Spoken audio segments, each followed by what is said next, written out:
Hi guys, let me share myself.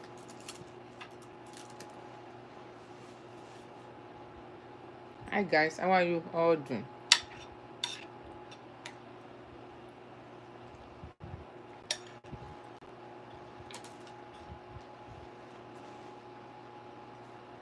How are you all doing?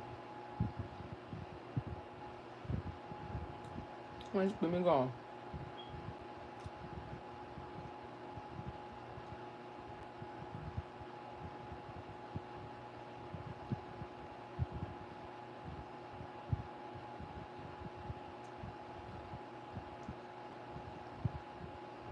Let me share myself.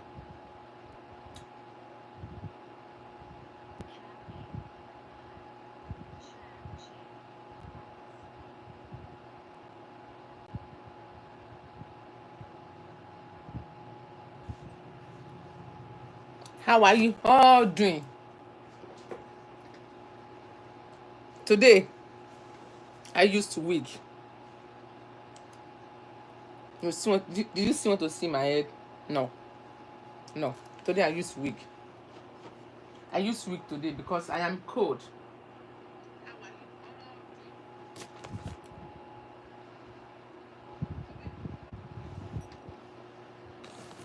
I don't want to use wig. I don't want to leave my hair today.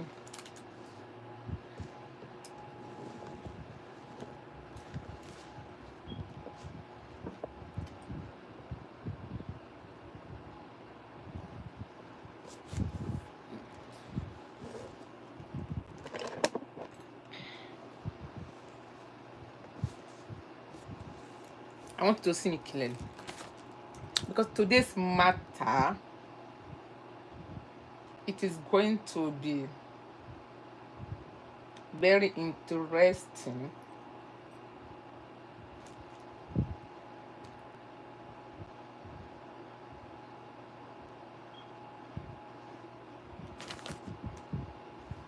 So today discussion, it is going to be very interesting. Come here, guy. Come here, come here, come here, come here. Let me share myself here. Let's call, let's chat, let's chat, let's chat, let's chat. Let me see. Let's chat, let's chat, let's chat, let's chat.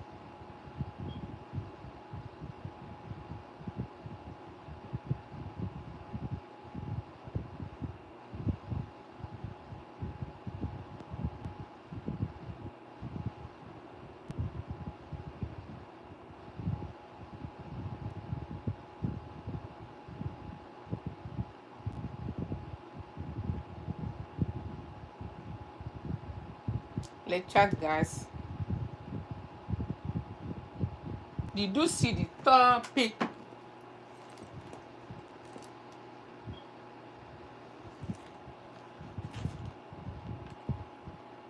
Let's chat, let's chat. Who are watching me?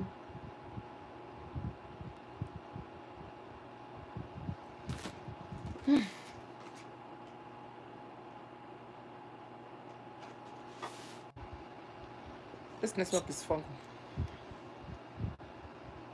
This is what I'm eating. I'm eating yam and beans.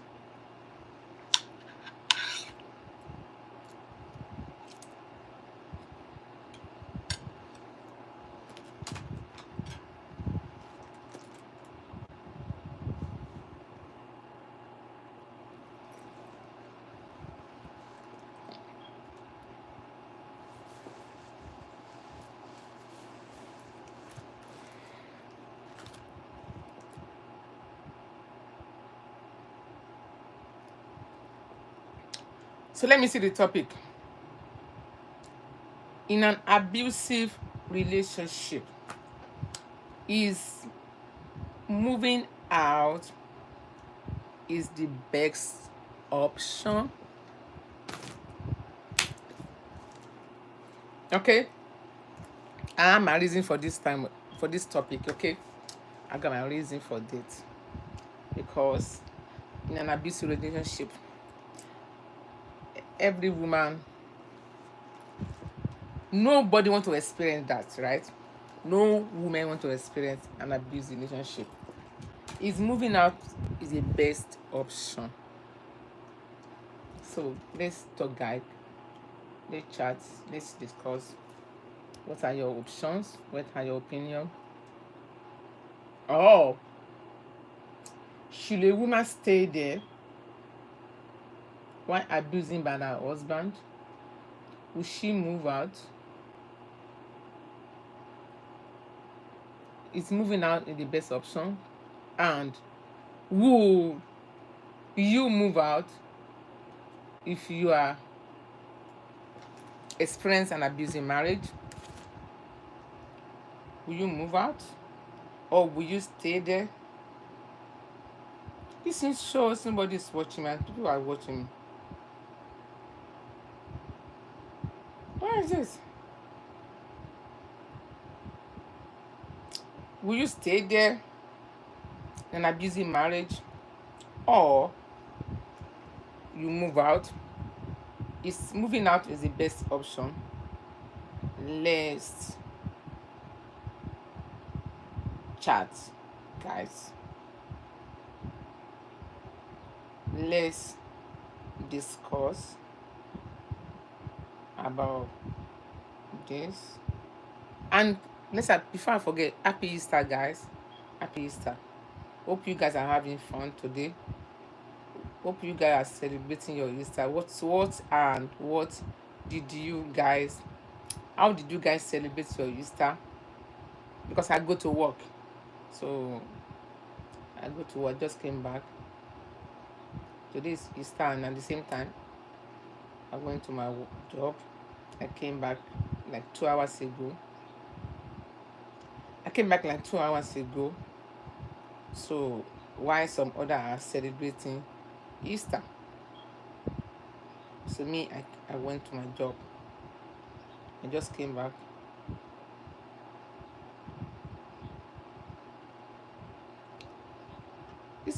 This network is fucking me up. I don't know. Sometimes this network is showing nobody's watching.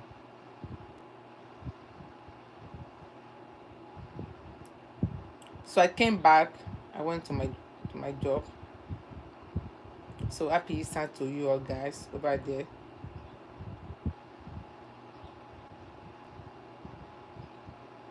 Happy Easter to every one of you watching me,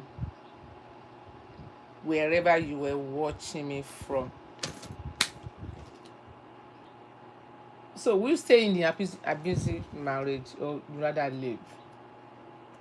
Will you rather leave or you stay there? I'm not going to stay here for so long. I am not staying here. But we just have to discuss this. This network is...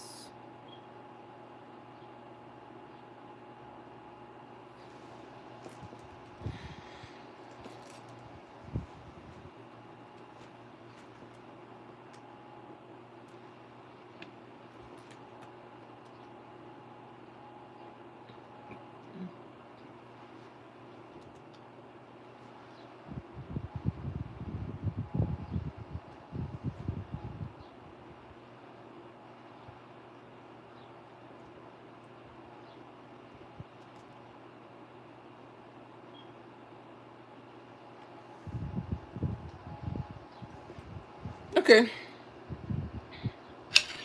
It's even cold.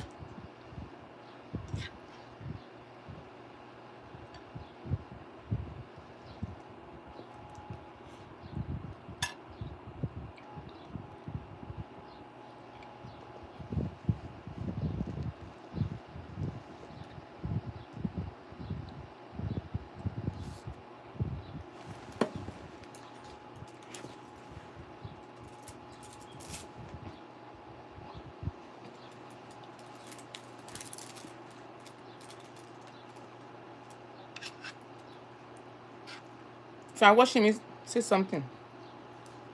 Like I can't talk to myself. I love this food.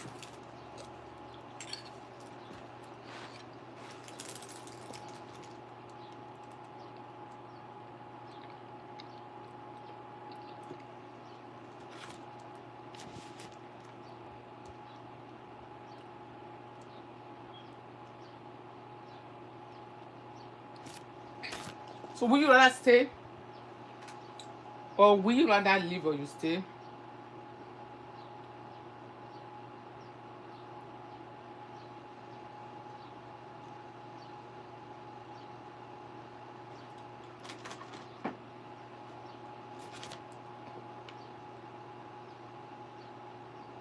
Okay, this one.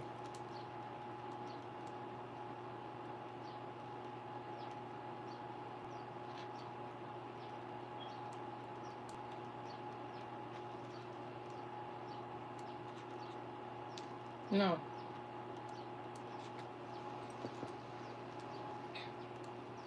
This weather is warm. I'm going to open the window.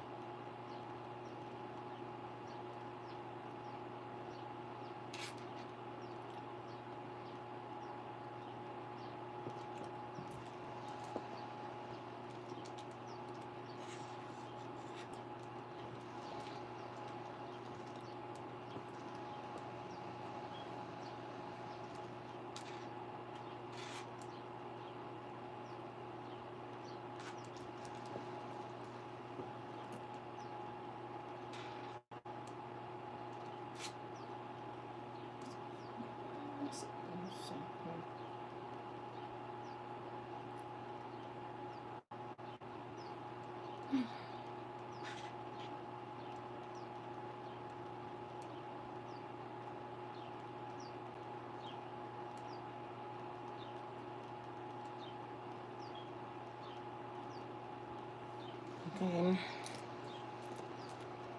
So, guys,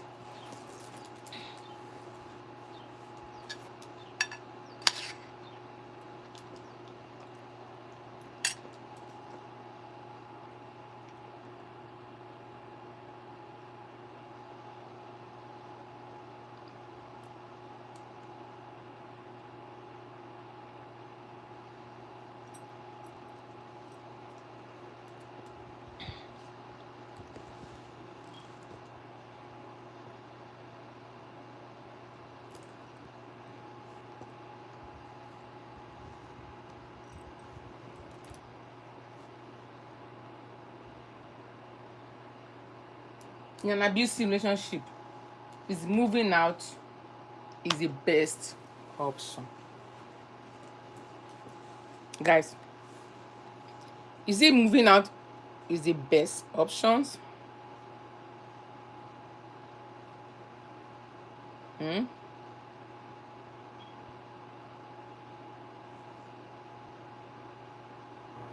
Is it moving out is the best options? Hmm? Or you want me to take up my wig? No, I don't want to take up my wig. I want to look mature today. Tie very well. I use wig. I want to look very mature today. Now that one, I look so small.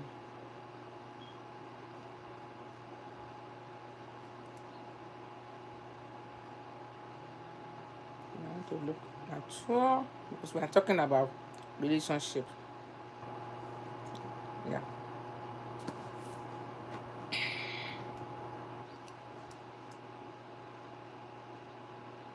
In an abusive relationship, is moving out is the best option. Yes or no? Hmm? Guys, if you are watching me, say something. If you are watching me, please type and say something.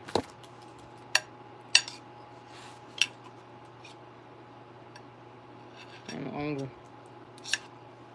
Want some?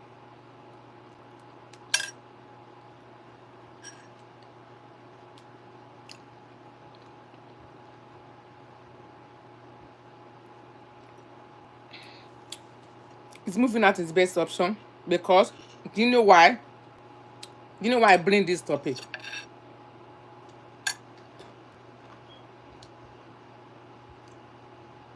Or what next? What should a woman do in a busy marriage? What will she do? Move out or stay there? what can she do? Move out or stay in the marriage?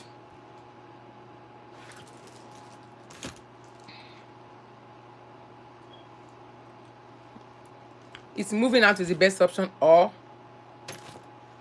stay there? Let me put this one. It make me too big, and I'm not that big. So, yeah, it's okay like this. I feel so big. Yeah, that's okay like that. Yeah.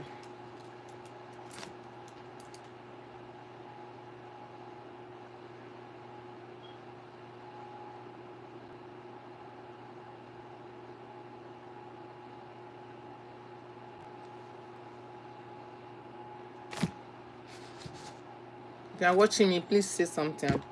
Say something. So I can't discuss by myself. This is a general topic.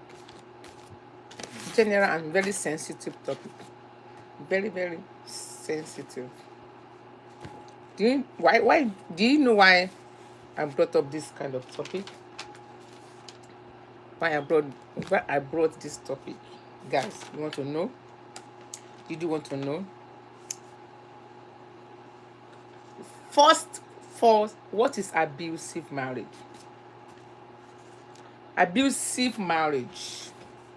I am not a relationship expert, okay? But I know that there's many type of abuse in a marriage. On my own opinion, on my own view, there are a lot of type of abuse in marriage. Physical abuse, emotional abuse. The most dangerous part of abuse in marriage, on my own base of knowledge, but I've never experienced abuse in marriage in my life. No, no, no, I don't think so. So the most aspect of the abuse in marriage that is very dangerous, very deadly, that can take one other party life, are the physical abuse one, to my own best of knowledge. Because you can hit a woman on the wrong side of the body. You don't even touch a woman, not talking of even slap her. Because a woman body are very sensitive. We are very sensitive, and we are not that strong like a man. You don't have the right to even touch her. That's an physical abuse, to my own knowledge. Emotional abuse. Emotional abuse. Emotional abuse, to my own knowledge, is when you talk to your wife anyhow like your slave. Whatever she said, you don't value her. You don't even want to listen to her own option or her own view. When you neglected your wife, maybe you deprive her of her own rights. That is my own point of view on emotional abuse. Emotional abuse are many ways. You can neglect your wife, abandon her, talk to her anyhow, cursing her, say a lot of hurting words, some unbearable words, that even make her feel she doesn't want it to be with you, by making her life miserable, talking to her anyhow, like you don't even value her, respecting her, like that's emotional abuse. Some women can still tolerate emotional abuse, you can still manage emotional abuse, but sometimes emotional abuse can lead to death. Because when you were going through emotional abuse in your marriage, when a woman is going through emotional abuse, apart from physical abuse too, when you started thinking, feeling depressed in your marriage, you are going through emotional abuse. And when you have a depression while you are in the marriage, you can categorize emotional abuse to marriage of fear. Because when you are going through emotional abuse in your marriage, you will not be happy. That house will not be even comfortable for you no more. Because when you get off from your job, instead of you to go home and relax yourself, be with your husband, your spouse, and your family, your children, you will feel heart palpitating that, oh, I am going home today. Is there any way for me not to go to that house no more? I just have to go home. Because if I go home now, there won't be no peace of mind, that your husband is going to be emotionally abusing you, like all kind of words, unwelcome statement. So you will be always fear to go home because you are not always happy.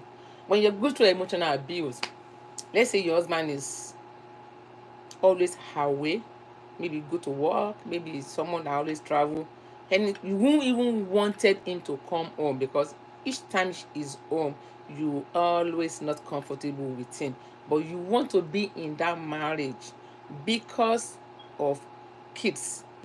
Women always don't. No woman wanted to leave her. No woman wanted to leave her marriage. No, no, because it is a very difficult decision to make, that, oh, I am done with him. You can never see any woman that's so happy to make a decision that I am done, I don't want this marriage no more. It is a very hard decision. But for a woman to decide that, you know what, enough is enough, to tell you that it must have gotten to a point she can never bear it no more. She can never tolerate that abuse no more. That is emotional abuse. It's even the same, is even almost the same, because there's a limit for woman endurance. There's a limit that your body can endure all this emotional abuse. But physical abuse, it is like if the woman is dying gradually, because the man has already turned her wife to punching back. When you keep eating her, what it is. So any man, when a man eats you, when a man eats his wife, is that love? Does he really love her? Because anything you have, anything you value, anything you see like a precious, you will never want it to destroy. You never want anything to happen to the king, to anything you value. So if you value your wife, let's say you really love her so much, you won't even dare touching her. You will never even wanted to hurt her, not to talk of hitting her, abusing her emotionally. So that means you you you really love her so much, and you appreciate her, you like a precious thing, like a gold, like something that is very sensitive, something that is very fragile. You never want nothing to happen to that kind of person. So you will try to manage her very well, so you won't want her to go through any abuse. But a woman you don't love, you can do anything to her, because if there's love, trust me, whatever she said to you, you just ignore. You just look at like a simple thing. Whatever anyone, maybe it frustrated you, maybe maybe sometimes a woman can get frustrated from a woman, because a woman sometimes, we a lot of things going on in a woman's life, because of the taking care of the kids, looking after you particularly husband, making sure the house is well kept. When you are going through all this, sometimes you can misbehave, because she's not the one doing this. It is like she's going through a lot of stress, taking care of the kids, make sure the house are well clean and kept, and looking after you as the head of the house, like a husband. So she's going to stress. not to talk of going to her own, taking care of her own job. So she will have to go through a lot of stress. So sometimes women can be misbehaving in kind of attitude. So it doesn't mean that the moment she's behaving, the next thing eating her every minute, slap her every minute, punching her. It's not your baby. It's not your baby. Somebody else's daughter. Somebody else's daughter. So, point of my correction. Emotional abuse, physical abuse, emotional abuse can cause a woman to be depressed in the marriage. When you have depression, you're going to be sick. Most of your body system is going to be gradually packing up because you are going through a lot of stress by thinking in your marriage, depressed in your marriage. Before you know it, you have blood pressure. Before you know it, you have diabetes. Before you know it, a lot of sickness will be coming out. Before you know it, you will be gradually packing up. Before you know it, you are 25, you will live 30 years. 30 is still even young. You are 35, you will live 50 years. You will live 60 years. Because you don't have a peace of mind in your home. Your husband is emotionally abusing you.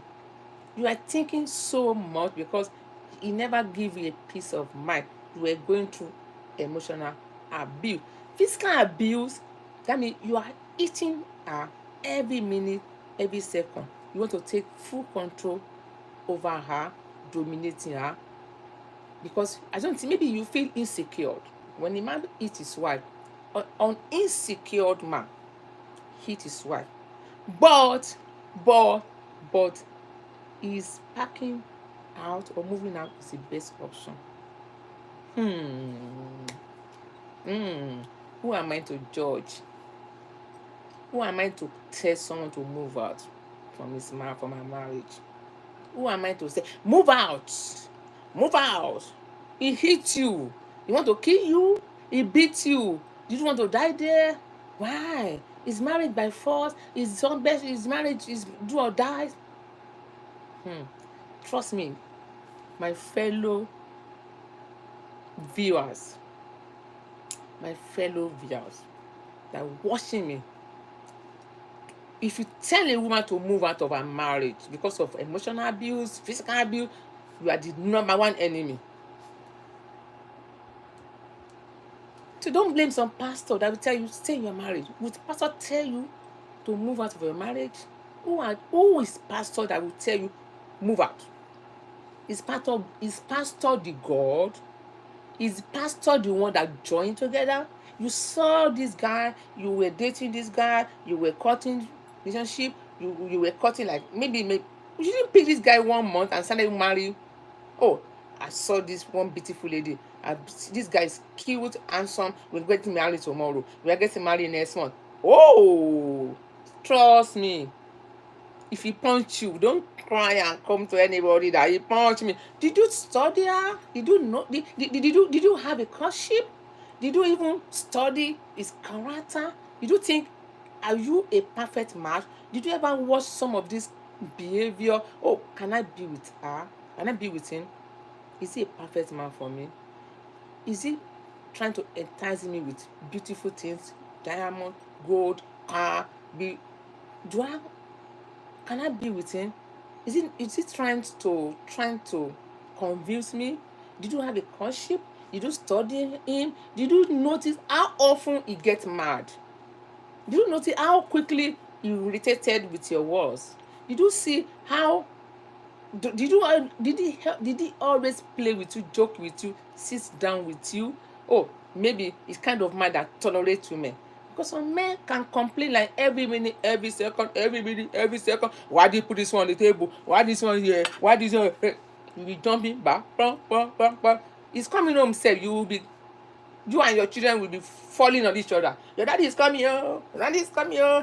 This is the boo. This is the boo. Husband should not be scared. You should be scared of your husband. Excuse me. No. If you put fufu on the couch, if your husband come home, whether you like it or not, let's sit on the fufu. Sit on the fufu. He will wipe up his butt after sitting on the fufu, on the egusi soup of jollof rice. That is why he pray for plenty multiple of kids. Some people are looking for one child to mess up the living room for them. Some people looking for just one to destroy the house, destroy, spoil my couch, put fufu on my chair. After all, it's my child that mess up the couch. That is the blessing of the Lord. But your husband is coming, like headmaster. There's somebody that have a cane coming, park the living room, maybe immediately you horn the car. The mother, the children, they will be running everywhere to make sure the house is well kept, the house is well unkept, the house that was well unkept, everything was intact. Trust me, that kind of husband is going to be eating you, because he always come home with red eyes. No red eyes. When somebody is coming, immediately he's coming, immediately get to the entrance of the house, you're going to change his red eye like this. Meanwhile, it was never like that outside with his girlfriend. Someone like to be side chick than to move in. I saw a lady that she said she would rather be a side chick than to move in with a man. And I asked her why. She said, being a side chick, you are more taken care of, well attended to. The man will give you more attention because you are not in his care. You are not fully moving with him. So we'll be looking for a way to try to impress you. But it's coming on. You'll be bringing home with red eyes. Mean. You're going to your family and you are looking so mean. Why did you come home when you know you are looking so mean? So when somebody say he's beating me, he's whooping me, if you tell a woman to move out of her marriage, you are going to be the first enemy. The next thing going to look at you like this, particularly if you are not even married, if you are single, particularly if she see that you are single and you are advising her to move out because the guy will kill you, this guy will kill you, finish you, I'm sorry for you, he will look at you like this. No wonder you are single, tell me to move out. He's going back to where she has been punching, whooping, beating like a baby day and out. So you can never expect pastor to tell you to move out when your husband wanted to kill you, whooping you, when your husband always punch you every day after you have coming out drinking. Do you expect pastor to tell you to move out? Never. No pastor will ever tell anyone to move out. Do you know who can bring you out of that marriage? Do you know why? Do you know who? If you have a crazy brother, when it's good. Sometimes it is good to have a crazy brother in the family that can fight, that doesn't care, anything can happen. That's the only person that can bring you from the marriage. Not only bringing you, he will whoop your husband, he will punch your husband, he will bust your husband. Excuse me, do I give you my sister to always hit her? Is she your punching bag? So when your brother will punch him, give him one blow, I don't think he will ever raise his eye on you no more. Trust me, because you always scare your family that don't let me touch her, don't let me touch her, she got a crazy brother, but he won't want to lose all his teeth. I remember when my sister, she's in London, when my sister, she was abused too. Not only this guy wanted to kill my sister. Up till now, my sister still have the mark in front of her head. So she called us. I told her to come and live with me if she wanted to. I can't force her to leave the man. You can't force a woman to leave the marriage, except the woman wanted to leave, except the woman she make up her mind. She concluded that I'm done, because it is a difficult decision to take when a woman wants to leave a marriage. It is very hard, particularly when there is kids. It's so hard.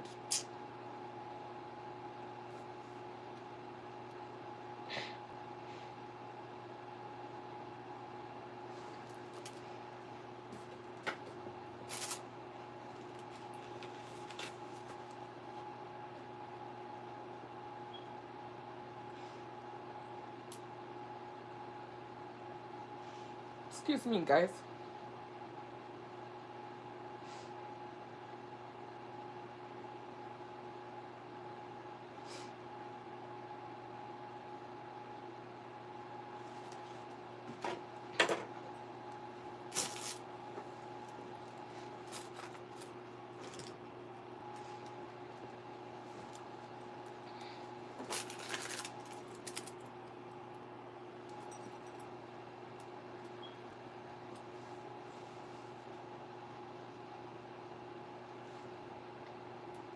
Hey, James. Welcome, James. Thanks so much for coming.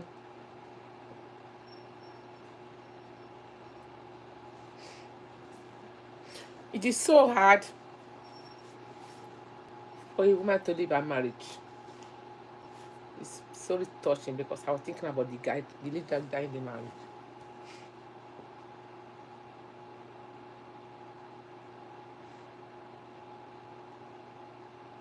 So touching.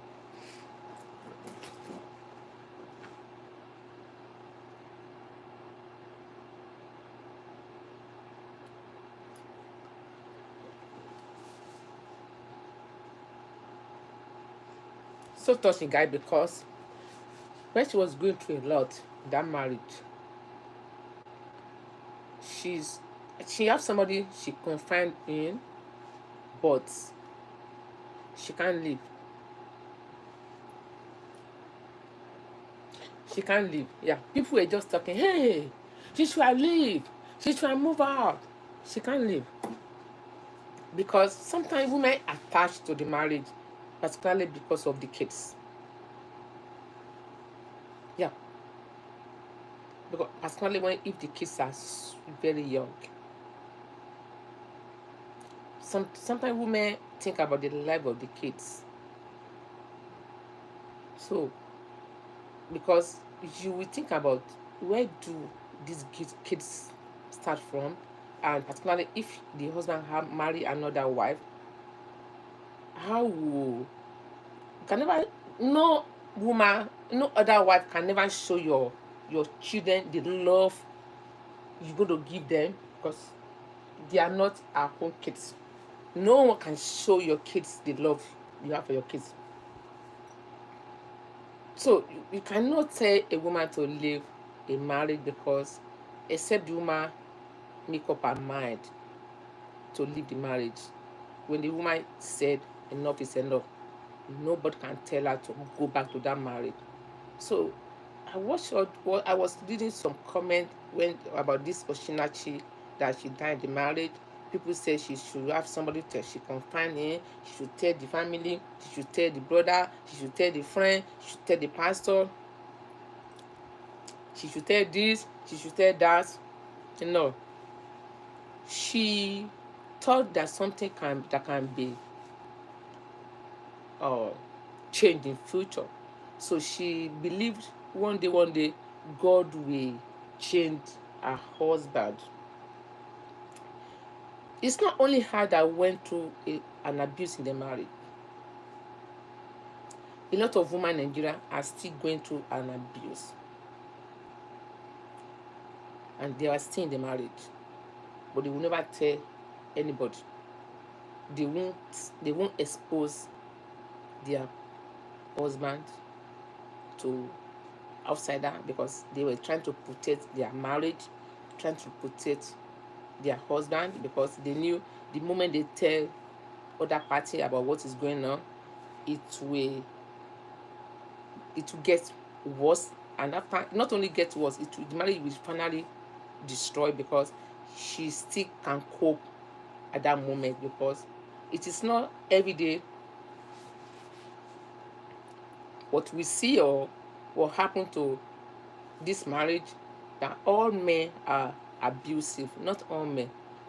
And at the same time, you cannot tell somebody to leave the marriage because of an abuse. The only way you can take someone from an abusive marriage, if she's your sister, make her travel out of the country. Process a visa for her. Because if you separate your sister from their husband because of abusive marriage, they will continue to see each other. By the time they see each other, you will never be there. They will put you in between. they will gang on you. She will come back. She will make sure she hide behind you and go back to that husband. So end of the day, you will not be in the middle. So before you know it, they will get themselves. You will get her pregnant again. You'll be wonder, how did you guys see each other? How? After all, as we separated you, we told you to move on from the marriage. How did you guys see each other? The only solution is, if you have a brother that is tough, that can fight, he can teach that the husband call himself the I don't want to use some bad word. The things in human flesh call himself husband. Your brother can deal with him. Your brother, if you have a brother that is very tough, your brother can deal with him. Because when my sister, the one in America here, was two of my sisters that go through abusive marriage, when it was going through an abusive marriage too. I think I called my brother in Lagos. They went there. So immediately the husband saw them, he stopped. Because he knew one of my brother in Lagos, that one, he doesn't even take rubbish. He can punch her husband. But after then, do you know what we did? Oh, God bless my brother in London now. He called me. He said, do you know what I'm going to do for my sister now? I said, what? He said, if you are not careful, I can still reflect his word. He said, if we are not careful, this guy will kill our sister. I said, I can see that, because he punched her every day. Even my brother went to her house to bring her. My sisters, no, I'm not leaving my husband. No, I'm not leaving my husband. And I understand her. No woman wants to leave her marriage. Her husband locked her out for complete 7 days. In the cold weather, in the sun, in the harmattan weather, go to work. My sister will stay house. After her husband go to work, my sister will come inside.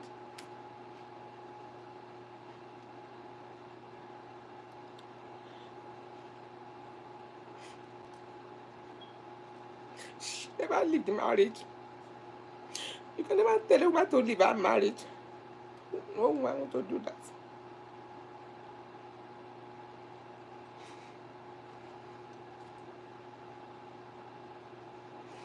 Except the woman is done with the marriage.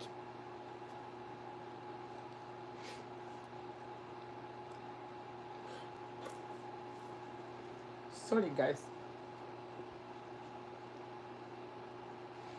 This is a very sensitive topic.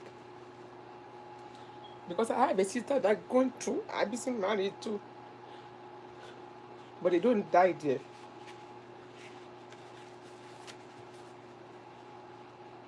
But they did not lose their life. But we took action. So my sister, the one in Lagos, she moving with me because she ready to move out. But if she didn't ready to move out, she might not move with me. Later on, she stay with me. So my makeup is messed up. So she stay with me.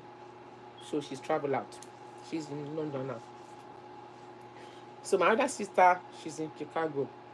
She was going through the same abusive marriage too, but she never want to leave.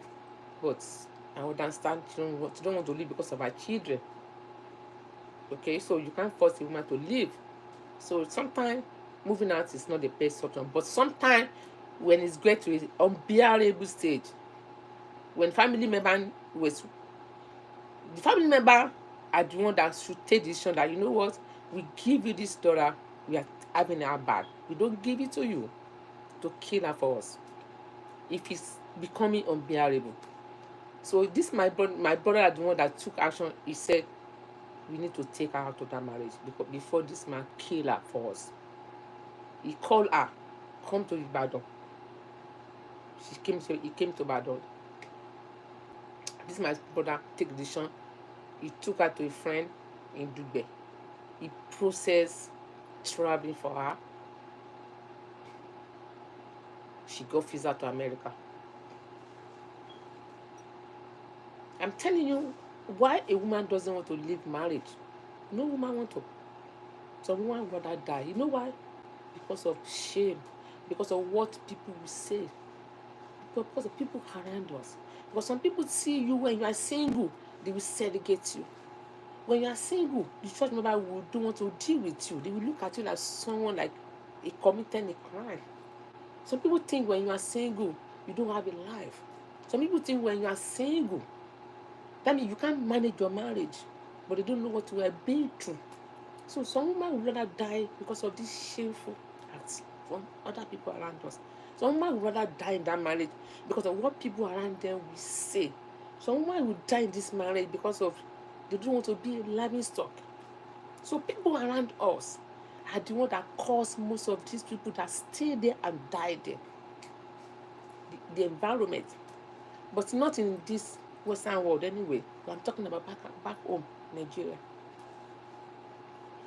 So this my brother took him to a friend in Oyo State in Dugbe. As God is so powerful, because when God wants to save your life, she will open another way for you. When God is watching every one of us, God knew what we were going through. It was God that saved my sister's life. If only God, what could I be her faith now? She might not even be still living now if she was still back home in Nigeria. It was God used this my brother that came in because the abusive is so much. Physical abuse. There was a time he was hitting her head on the wall, and my sister put the phone on speaker. I was hearing my sister cry, and I was crying too. There's nothing I can do. I can't travel the way to come and rescue, so I save her. Until I called my brother. That one is in Australia now. He came to her rescue. Maybe that night he might have killed her because he doesn't want to leave too. He did not leave at that night, yo. She stayed there. She stayed there. At that night, she slept on that house again. But my brother is the one. That one is in London now. So when he came, it was network, guys. So let's continue with. I don't know what's wrong with this network. Anyway,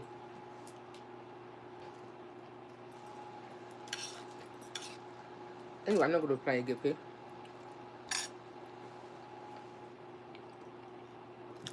But sometimes when you see your fellow woman going through an abusive marriage,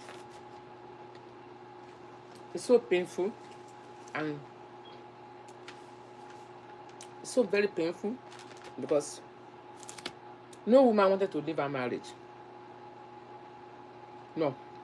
You can't tell someone to leave her marriage. You can't tell nobody to leave her marriage. No. That person, she's the one in charge of her life, and she's the one that's supposed to know the right thing for her life. I need to leave this place before this guy kills me. I need to move out from this guy's life. I hope he doesn't like him no more. The love has already faded. Sometimes the love man.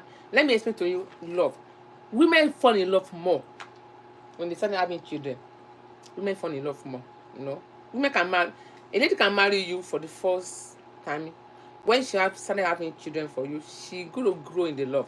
But men will love you when they first dating you, when you were young. The moment you started having children, when you were having children, you're having kids, the structure you have when you were young, it will be going. It's going to be gone. It's be gone because you might not keep your shape again, your look, your structure, the shape of your body. You might not. Maybe you marry because of your figure, because of your shape. And when you started having children, you started having tummy, everything's coming out. You are not smart again. You'll be looking at you like a strange person. This is not the woman I'm married to. If she was like this when I married her, I wouldn't have married her because your beauty is depreciating. So before I know, you're going to be changing. You'll be looking at a husband you got married to like a strange person. This is not Tunde. No, this is not Bode. This is not the Bode I married a couple of years ago. When the Bode that was crazy about me, that fell in love with me. So women love increasing, men love depreciating, because you are having kids, you are losing your beauty, your structure is not like when it met you. So you will never be seeing beauty in you again. So the Lord will be depreciating. He will not be looking at somebody out there that have the same look, the same beauty when you were young. He forgotten that the new lady he was distracting and married is married. It's going to be worse than you when she got married too. You know, so you are the one in the marriage. You know when your husband changed. You know when his attitude changed towards you. You know the attitude he gave you when we first got married. The first 1 year, 2 year, 3 year, 5 year, 10 year. You know when his attitude changed to you. After a couple of years, you know there's something's going on. You know, so nobody from outside will never tell you. Somebody that never touched raise his hand on you, and suddenly he started raising his hand on you, eating you, whooping you, beating you. A little thing, he slap you, and somebody outside is going to tell you to leave. No, that person outside are not in charge of your life. You are in charge of your life. You know what you want. You know what is the best for you. You know if you want to live, if you want to continue to live in this world, if you are tired of living, you know, let's say you're tired of living, you can stay there. Let's say this world is even, you are fed up, you stay there. But when you think to yourself, like, wait a minute, you don't want to die, you still want to live, you know when to take decision on your own. You know when to done. Now, you know what, I am done with this now, this toxic marriage. So nobody can command you to live. Only your family member will speak the words into your husband and warn your husband. They will sit you down and tell you, if you're not careful, this guy will kill you one day. Oh.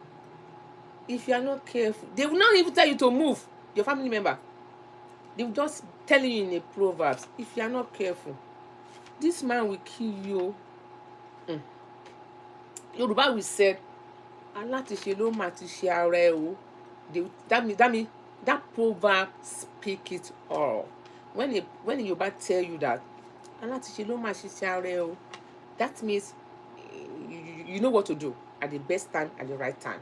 So you don't need to wait for someone to tell you to take a decision that have to do with your life. You are the one in the marriage.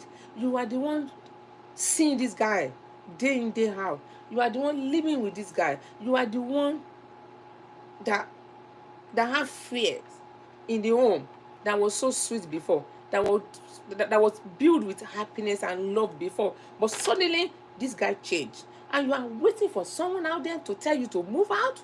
Even your pastor will never tell you to move out.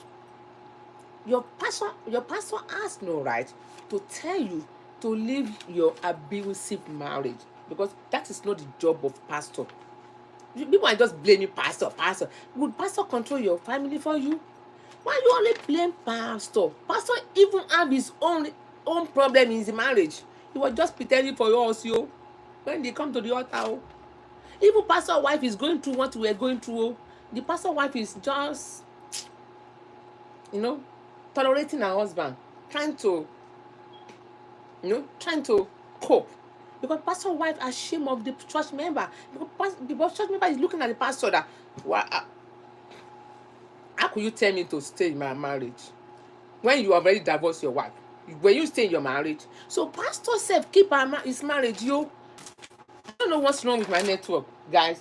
But whether the devil like it or not, I will say my own, and I'm going to leave the chat because I'm not staying longer.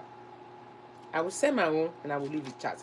So we're talking about hitting a woman in the marriage, and we're talking about nobody can tell anybody to move out. Yes.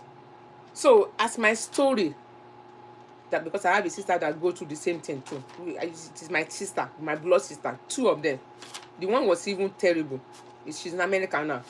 So my brother gets a visa for her, as fate will have it, to save her life. He got American visa.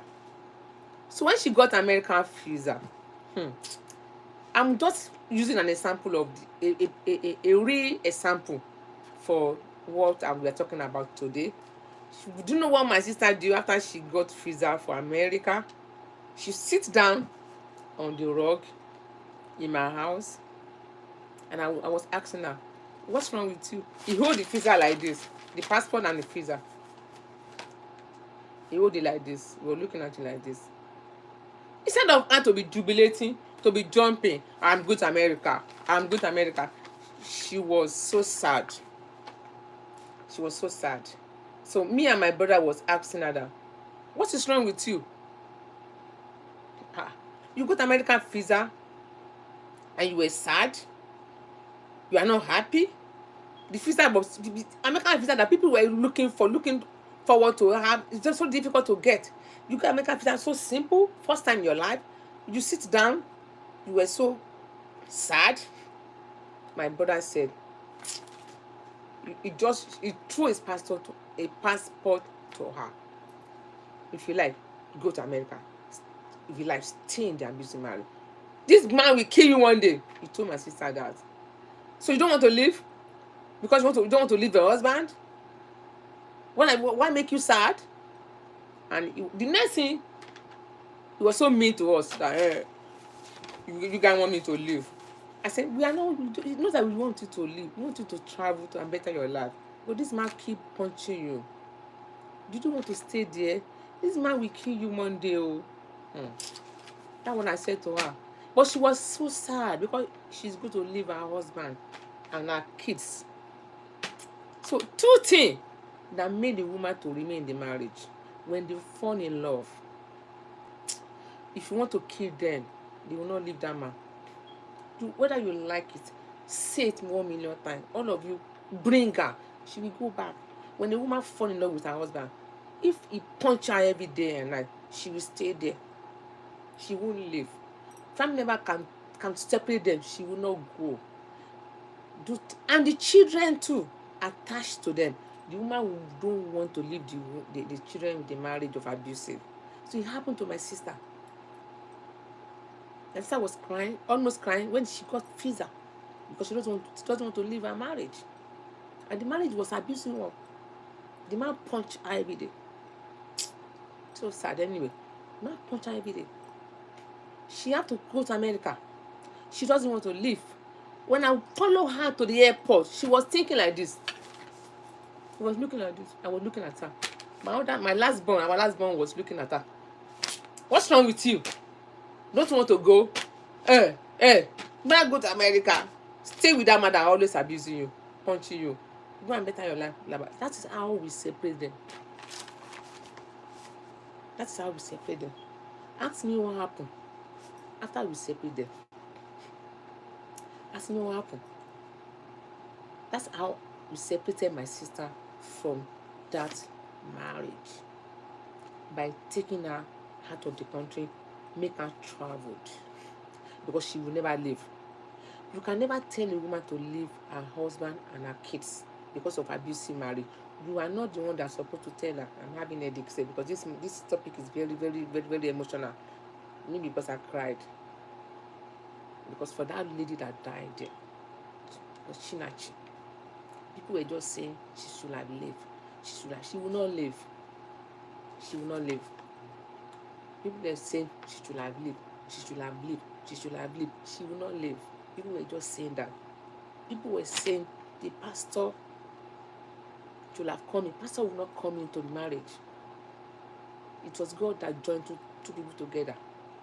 When you find each other on the street, pastor were not there. When she was sugarcoating you, coating you, pastor were not there. When she was giving you a sweet word, pastor was not there. How dare you tell pastor to tell her to leave the marriage? Don't you know the way pastor tell you to leave your marriage, pastor is going to commit it. Pastor, even God can even punish that pastor that tell you to leave your marriage. It doesn't want it. God will punish that pastor because when you don't join it together, it was God that joined two people together. How dare you separate them? So no pastor can tell you to leave your marriage. It is you. It is you. It is you that in there that know the right thing to do for yourself, because your life is in your hand. You will choose if you want to still living. James, thanks so much for supporting me. You will choose if you want to still live or if you want to go.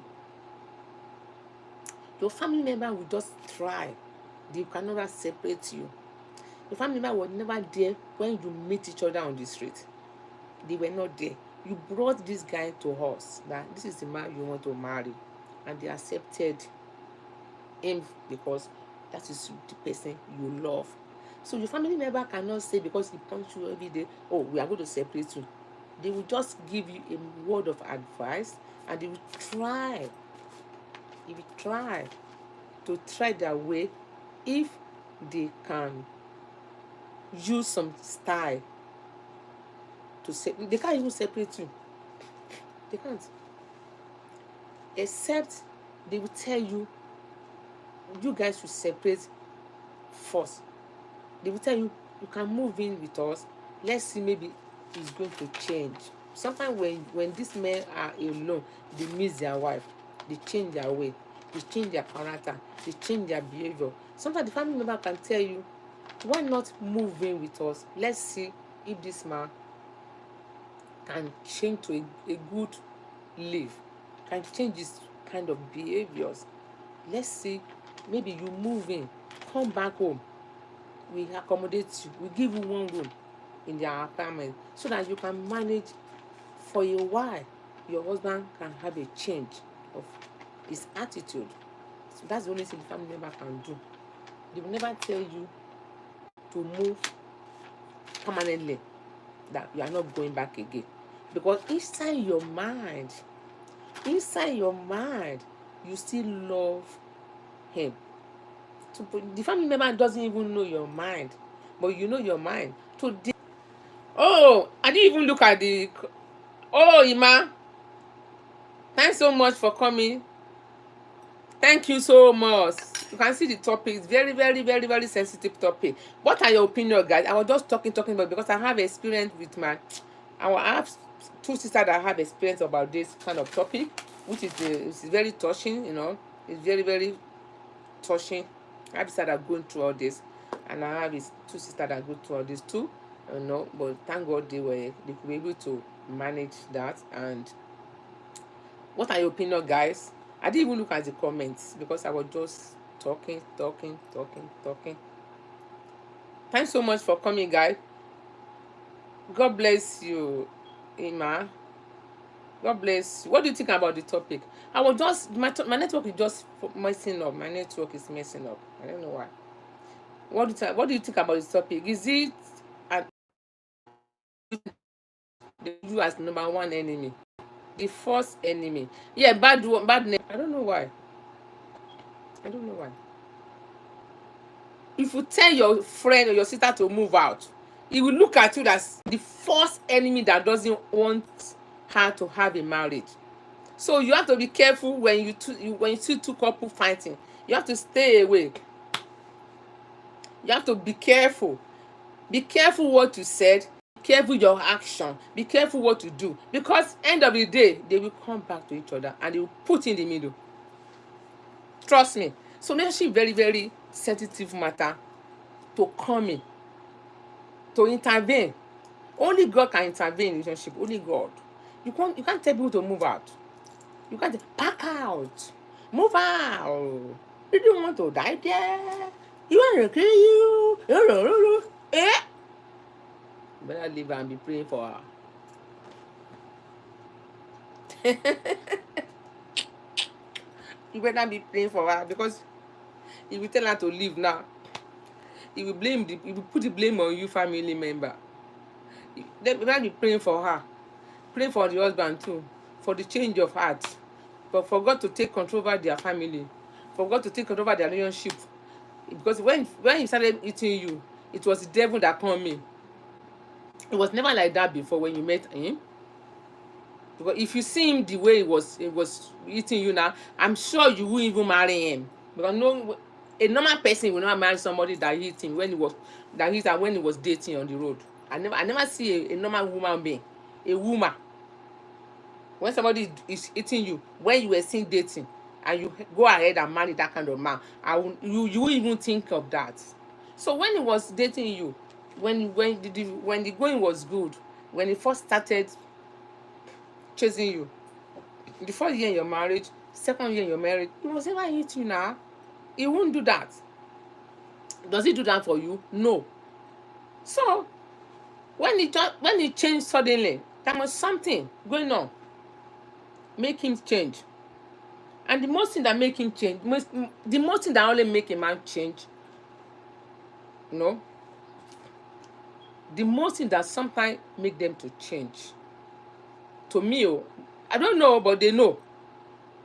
They are the one that only know what made them, what came after them. Sometimes when they change, but every man, I believe every man are responsible. I believe so because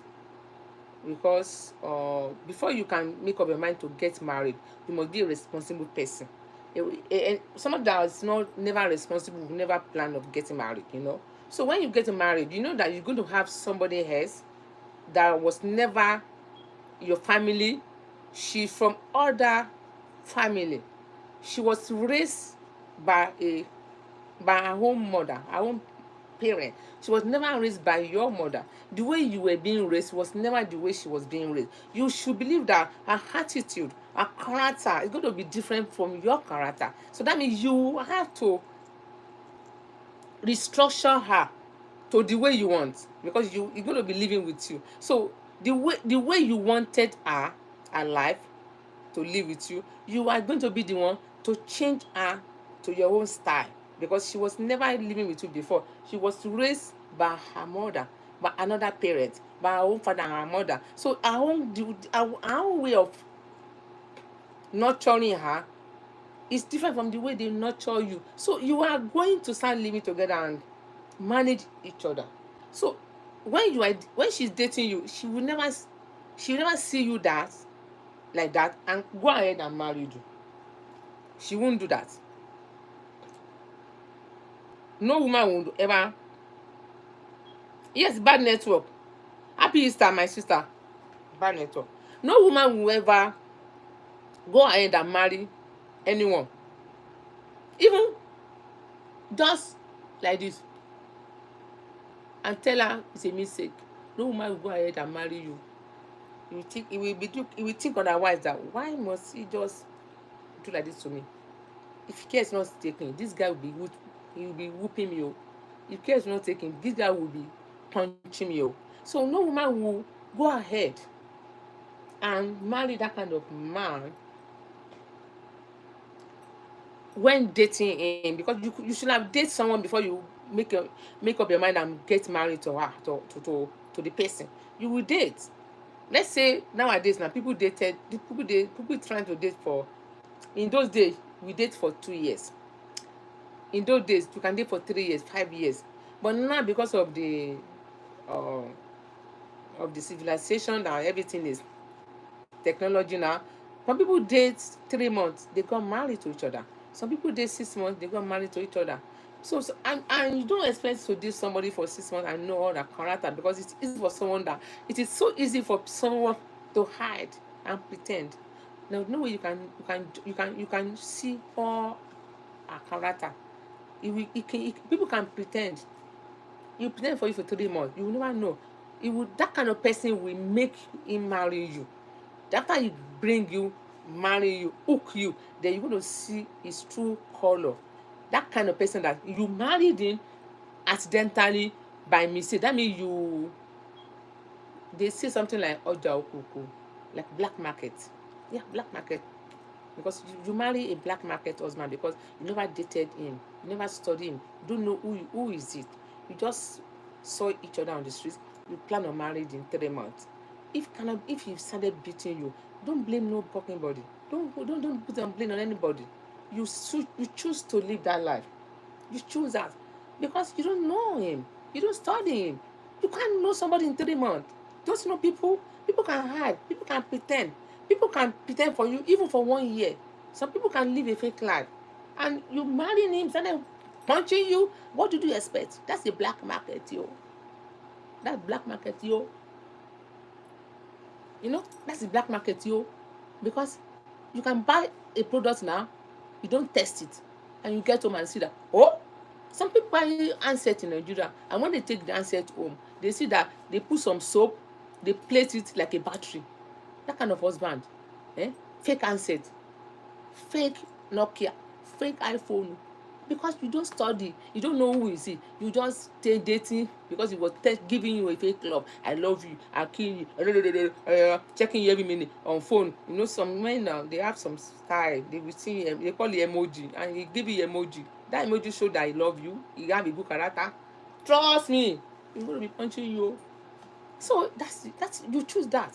You need to study someone, because trust me, when you experience that, when you see somebody that experience that, like a family member, you know what it means. That girl Ochina make me cry.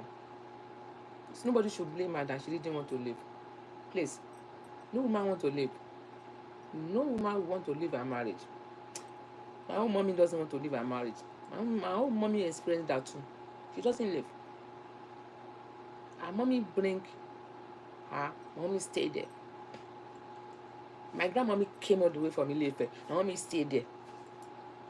My grandmommy came all the way from Ilefe. My mommy and my grandmommy will be crying in the room. My mommy stayed there. Anyway, she survived it. Anyway, she died anyway. But she will never die with her abusive, but she died with some diseases and with some sickness. Finally, maybe it's contributed to that. I won't know. But God may her soul rest in perfect peace. My daddy has died too. But no woman wants to live. You know why? When they love their husband, you can never separate them. No woman. No woman. So touching. Yeah, so touching. No woman want to live. It's very painful. Some woman will live, they will be crying because they love that husband, but the husband doesn't love them. You can't love her and eating her. If you love her, you shouldn't even touch your hand. You shouldn't even raise your hand on her. No. It's the mother of your kids. She went through labor. She cooked your food. It's so easy for her to kill you. Yeah. But because she loves you, she will never give you anything that will affect your life. So easy for her to kill you and take your life. So easy for her to take your life. But she will never do that because she loves you. She wants to keep you. So no woman will want to leave her marriage. No. No. And no pastor will tell you to leave.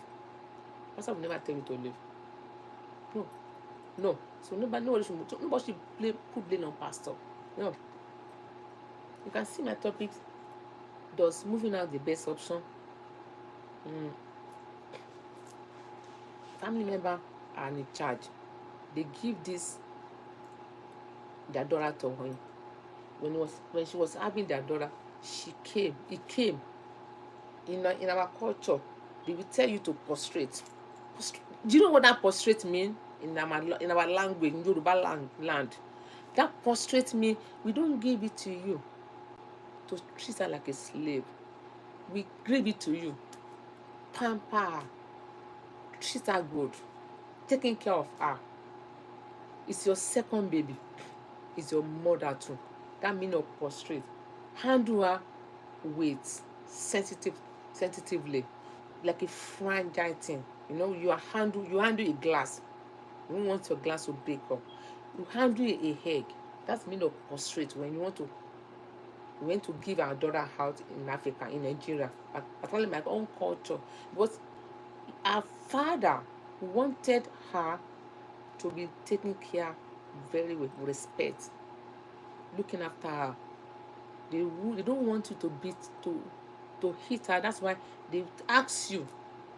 You beg before we give you this child. That's mean of prostrate. So, have you forgotten when you came to ask for her in marriage? You prostrate, you lie flat on the floor, and the father was praying for you that get up. And they asked you, did you beg for her in the marriage? You say yes. Thanks so much, Ima. The father was asking you then, did you beg for her from us in this marriage? You answer yes. So have you forgotten this questions they ask you on the day of the marriage, introduction, the engagement? Have you forgotten that they ask you some of these questions that they never give it to you to be mistreated, to be abused? They gave it to you because you begged for a hand in the marriage. That is our own culture. That's our culture in Yoruba language, in Yoruba land. I don't know for other Igbo culture. I don't know for Hausa culture. Sometimes it is hard for Yoruba man to abuse, because sometimes they remember the process they went through to ask for the lady hand in marriage. Sometimes it keeps coming back to their memory, but some of them too, when they have this kind of abusive character, it is not they are doing this, they have another side chick that makes them to misbehave when they come home. It's not that if it is the real husband you met when you were dating, he will never do that for you, because if it was like this when you were cutting on the road before he got married to you, I'm sure you never even want to get married to him. So sometimes men can change. Yeah, men can change. We don't know why they change. The most factor that make them change are they don't see the look they saw when you were young. They don't see the structure they saw in you when you were young, when you were courting you. They don't see the I don't know what they don't see the maybe you normally give him attention when you were dating. Maybe you don't give attention to him no more when you got married. Maybe you put all this attention to your kids. Women love kids. When women got married, instead of having kids, they go to share the love, transfer the love to the children. That's why children are the most thing that some women can die, because they are my kids. So maybe you transfer the love you have for him on the children, and most women do that. This is not a liar. Most women do that. They transfer the love to the kids. Maybe this man doesn't see the attention no more.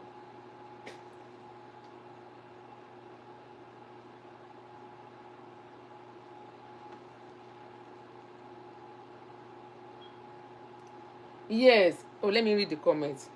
Iman said, you just hit the hammer on the nail. Side chick made some men to change and abuse their partner. Yeah. No, you can never. When you are dating a guy, he won't hit you once, and you want to proceed and marry that kind of man when something's not wrong with your brain. It was never like that. If it was like that, you won't proceed to the marriage. This is simple arithmetic. Somebody hit you when you were boyfriend and girlfriend, and you.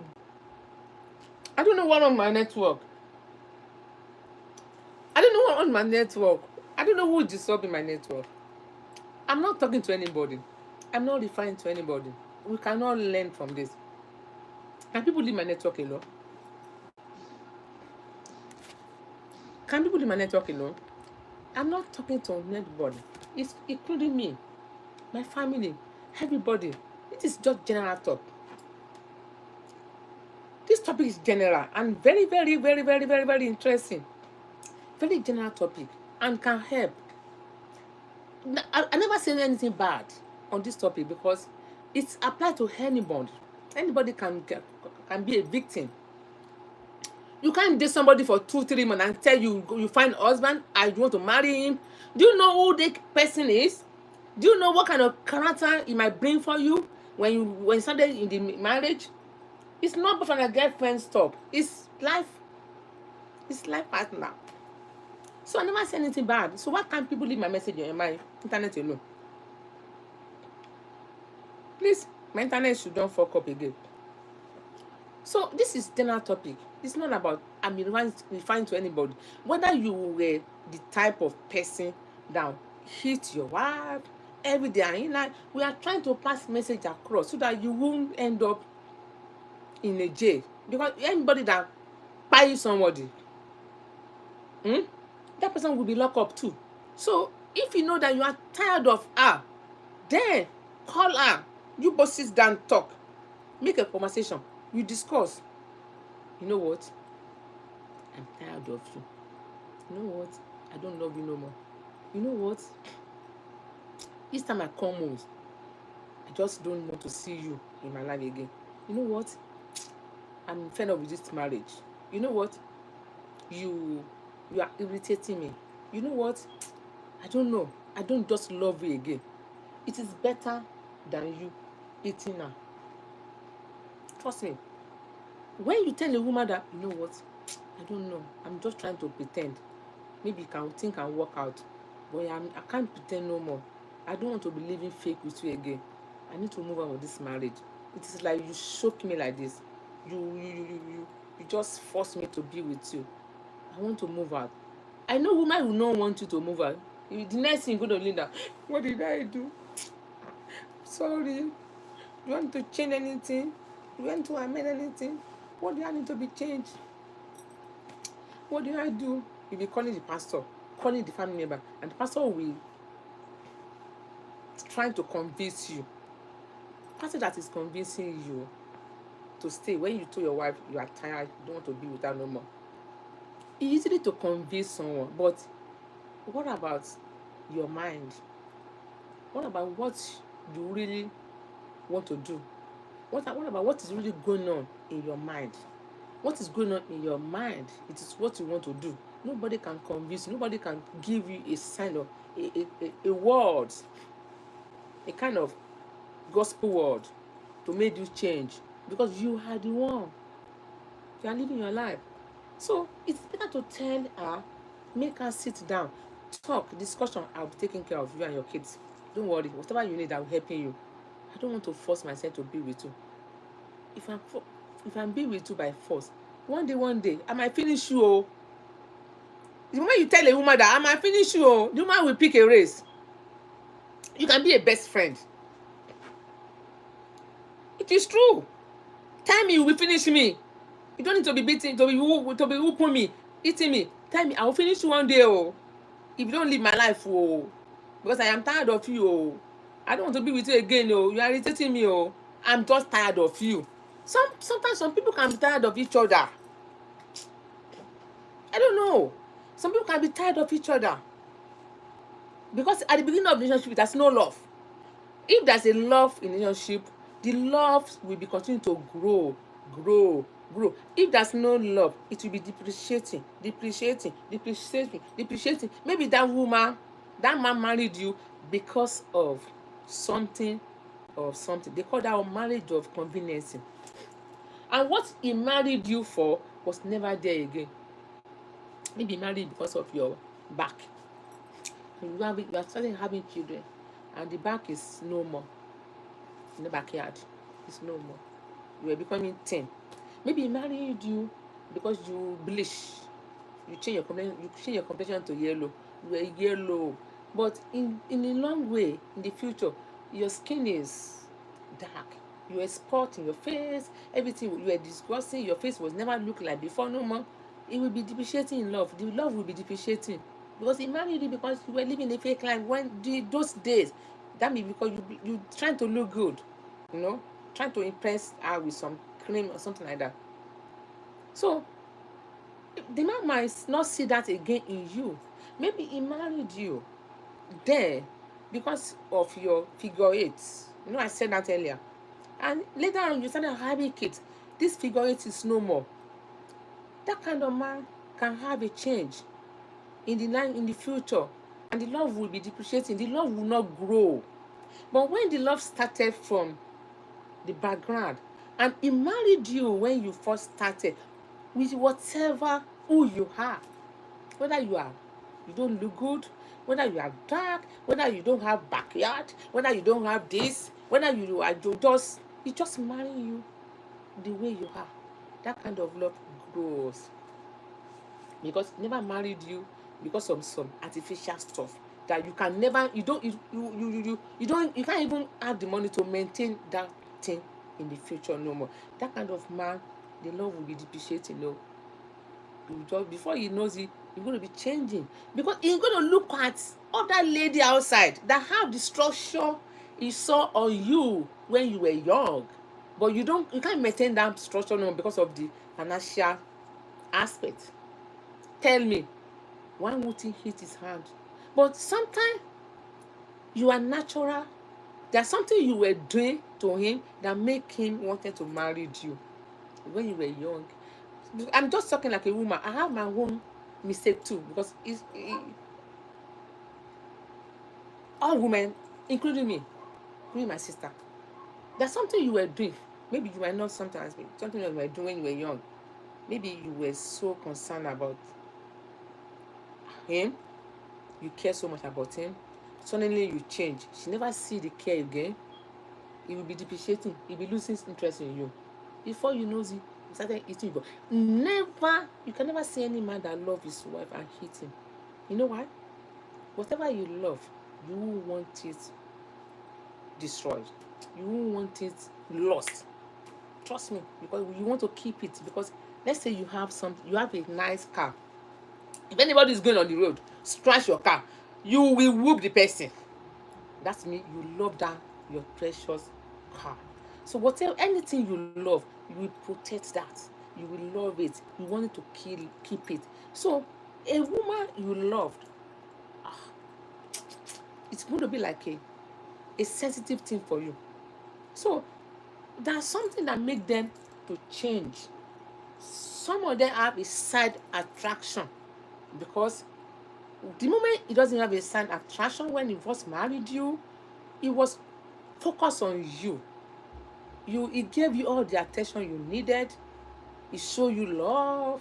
He cared for you. He respects you. He comes home in time. He pamper you. He respects everything you do. He take you for walk, romantic walk. He buy you a present. He take you for a very nice, expensive restaurant for dinner.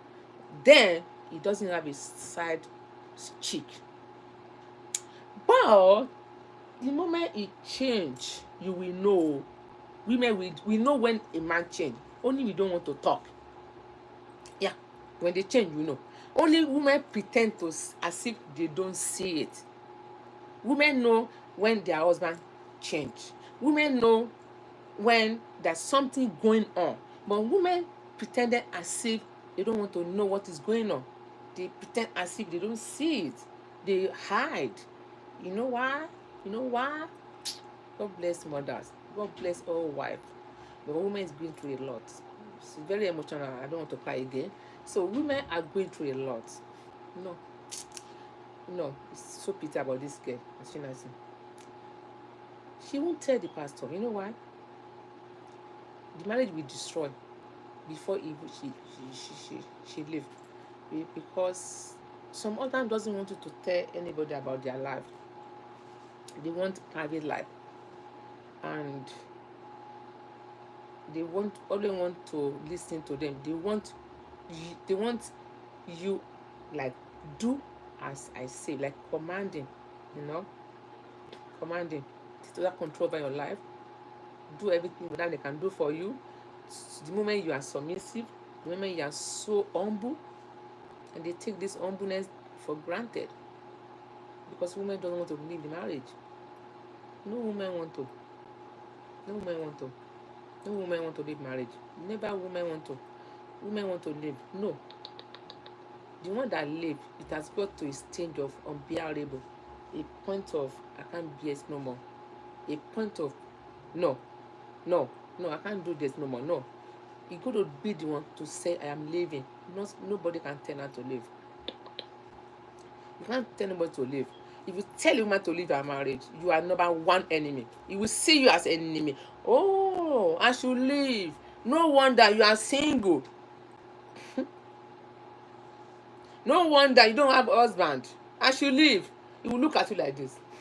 I should leave. He will tell you thank you. She's not leaving, no. She's going back, yo. she's going back. She won't leave. Yeah, because in her mind, she's not yet done in that marriage. But the moment she's lived by herself, she's done.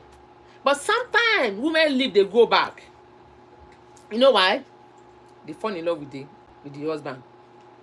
They fall in love so much. So when they leave, as a family member, live with them. I'm talking to you as an experience. When they leave, live with them. When they call you, I'm leaving. This man will beat me every day, whoop me every day. Oh, you want to leave? Don't worry, you are welcome. We have a room for you. Accept her back. But separation, not divorce right away. But because at the middle, in some period of month, God can intervene. Yeah, some men change because they're going to miss what they're going to lose. At the moment they separate, what they're going to lose, they will see that, oh, now they now realize what they have. Oh, I will not let her go. I am missing my wife.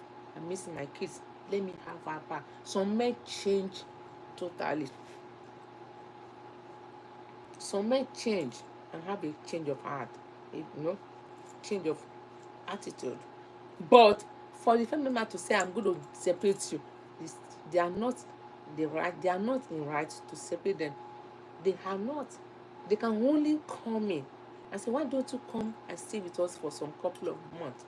Maybe you will turn to a good life. Maybe you will have a change of mind, of heart. Maybe God will change his heart for us. Why don't you come over and stay with us for some months? Let's see what's going to happen. We want to pray for her and for you guys. But not to say, back out, it will kill you, leave her, no. You'll be the enemy. I'm talking to you like experience. You'll be the first enemy. End of the day, when they are in good terms, they'll put in the middle. They will now see you as first enemy. The other will see you like the number one enemy. He will never talk to you in his life no more. That is the one that want to separate me and my wife. When my wife told her what's going on in our marriage, he was the one that wanted to separate us. Now we are living together. Now we are 20 years in marriage now, 30 years in marriage now. You can see now, you will now be looking and say, why did that come in? I shouldn't have come, I should have used my senses to come, So you don't tell someone that, move out, leave, How do you know they don't love each other? Have you ever checked their mind? Do you think if the guy really loves her, maybe something making her misbehaving to, something making him misbehaving to her, and there's something going on because the man was never like that. No, but if the man was like that, the woman would never proceed and go ahead and get married to him. No, but a sensible person will not do that. The man has never behaved like that, but there's something that is making him to misbehaving to his wife. So family can come in and sell it in a calming manner, in a respectful manner, and talk to the husband that we are not trying to separate you. Hold on, guys. We are not trying to separate you. You know what? We just want to give you some space. She's safe with us. You can as well come and check. No. I will put my advert later on. Don't worry. Thank you so much for noticing that. Don't worry. Thank you, my sister Ima. Thank you. I'll put the advert later on. Don't you know? God has been so wonderful.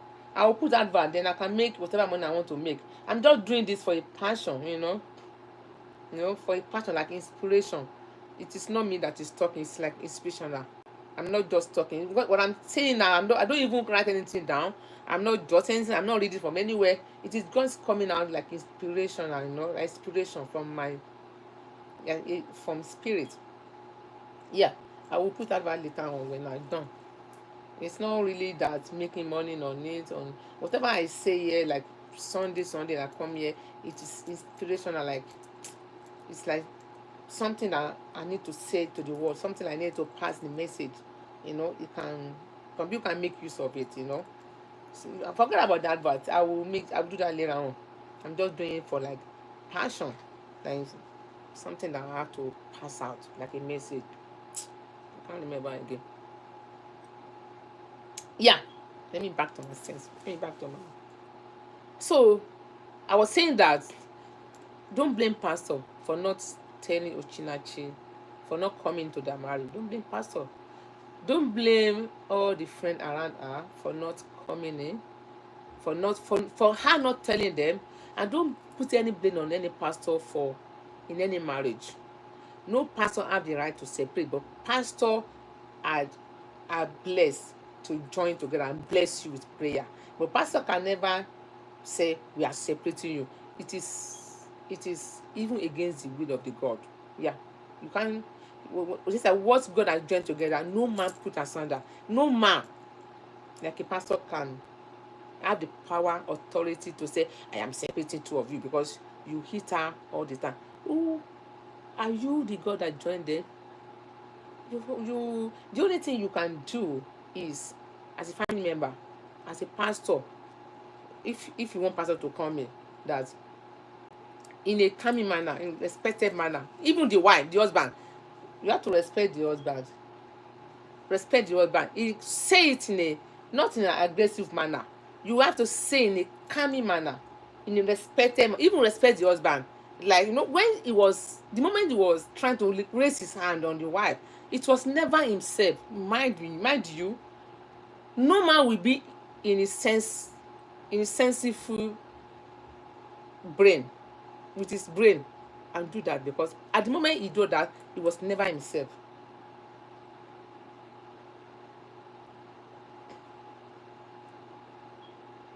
Yes, no, I'm talking with inspiration. Like, it's not.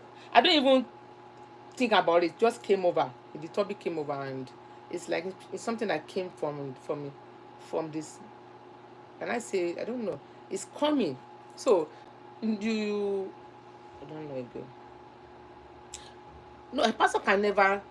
Pastor join two parties, two couple together, but they cannot go back and separate. Point of correction: people that always say, "Hey, that the pastor," they put it blame on the pastor of the church. Why? No. It's never. It doesn't concern pastor of the church. A woman, you choose this man to marry him. You bring this to the pastor, and pastor pray for you guys. And pastor will ask you, have you ever prayed over this? And you tell pastor, yes, pastor, I pray over this. And God said, he is the choosing one for me. Yeah. And pastor will believe you that, okay, we join together. When it is time for marriage, we join together. But end of the day, you can't come back and say, pastor, or separate us. Somebody that join you can never separate you. But the only person that can separate you are God. Because God has joined two persons together with his will, with his word. He's the only one that separates two parties when it is time for each party to go on a separate way. Only God. No pastor can separate you. And when God separates you, either one leave the country, or either one wake up one day and say to herself, without nobody instigating her or instigating him, that leave. She will just wake up with the spirit of the Lord. I am done here. I got to move.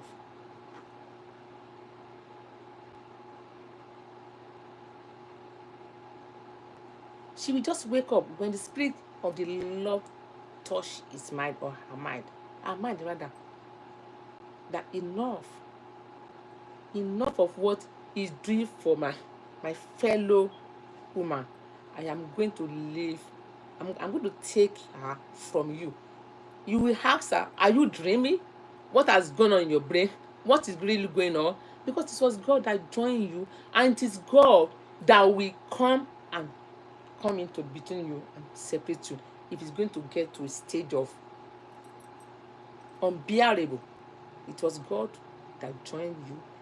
It's God that will come in when it's time for both of you to part it and go on your separate way. And whatever God made, He said, what I made is beautiful.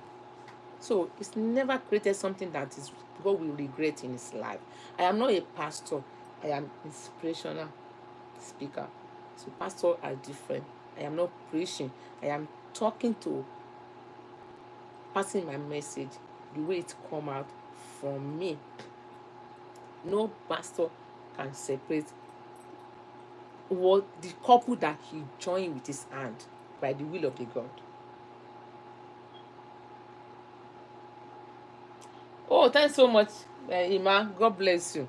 So no pastor can separate the couple that he joined. He prayed for them on the altar with the will of the God and come back and say, I've separated you. Only God that joined two party couple together is the one I have the right to separate. So you should stop putting the blame on the pastor that the preaching is because of the gospel, because of the career, because of the music career. They will not give us the platform again. They will not let. Thanks so much, Ima. God bless you. Because of the music career, because of blah blah blah, they will not let her come and sing her music in a church no more. They will not do that. No, I'm a lot of single pastors too. So you can't force two parties to be together. You cannot force a couple to be married together as a pastor. No, and you cannot tell one party to leave as a pastor. Pastor will always continue to pray for them. Remember them in their prayer. That's what pastor is supposed to do. And when it is time for one of the couple to go on their separate way, they will separate. But when they separate, they will never come back to each other again. They will never. It will be like cat and dog. But it is time for one of the party to go on their separate way. That means it is the will of the God that they are not fit to be living together. If they continue to live together, it might be disastrous. But God can take control and control that. And women, it is difficult for women to leave the marriage. They don't want to leave. They don't want to leave. And when a woman come and tell you what is she's going through in her marriage, because of the emotional, because of the love you have for her, maybe your family member, maybe she's your sister, maybe she's your friend, because of the pains, what you're going to tell her is to move out, because you're going to be on her side.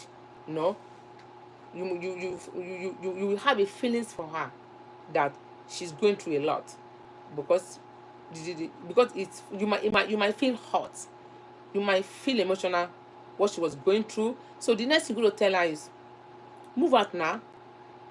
It will kill you. Move out now. Do you want to stay there? But were you sure if you tell her to move out, will she listen to you? Did you think she's ready to move out? Did you ever think she is ready to move out? You are telling her to move out because of what she's going through. You are trying to be on her side.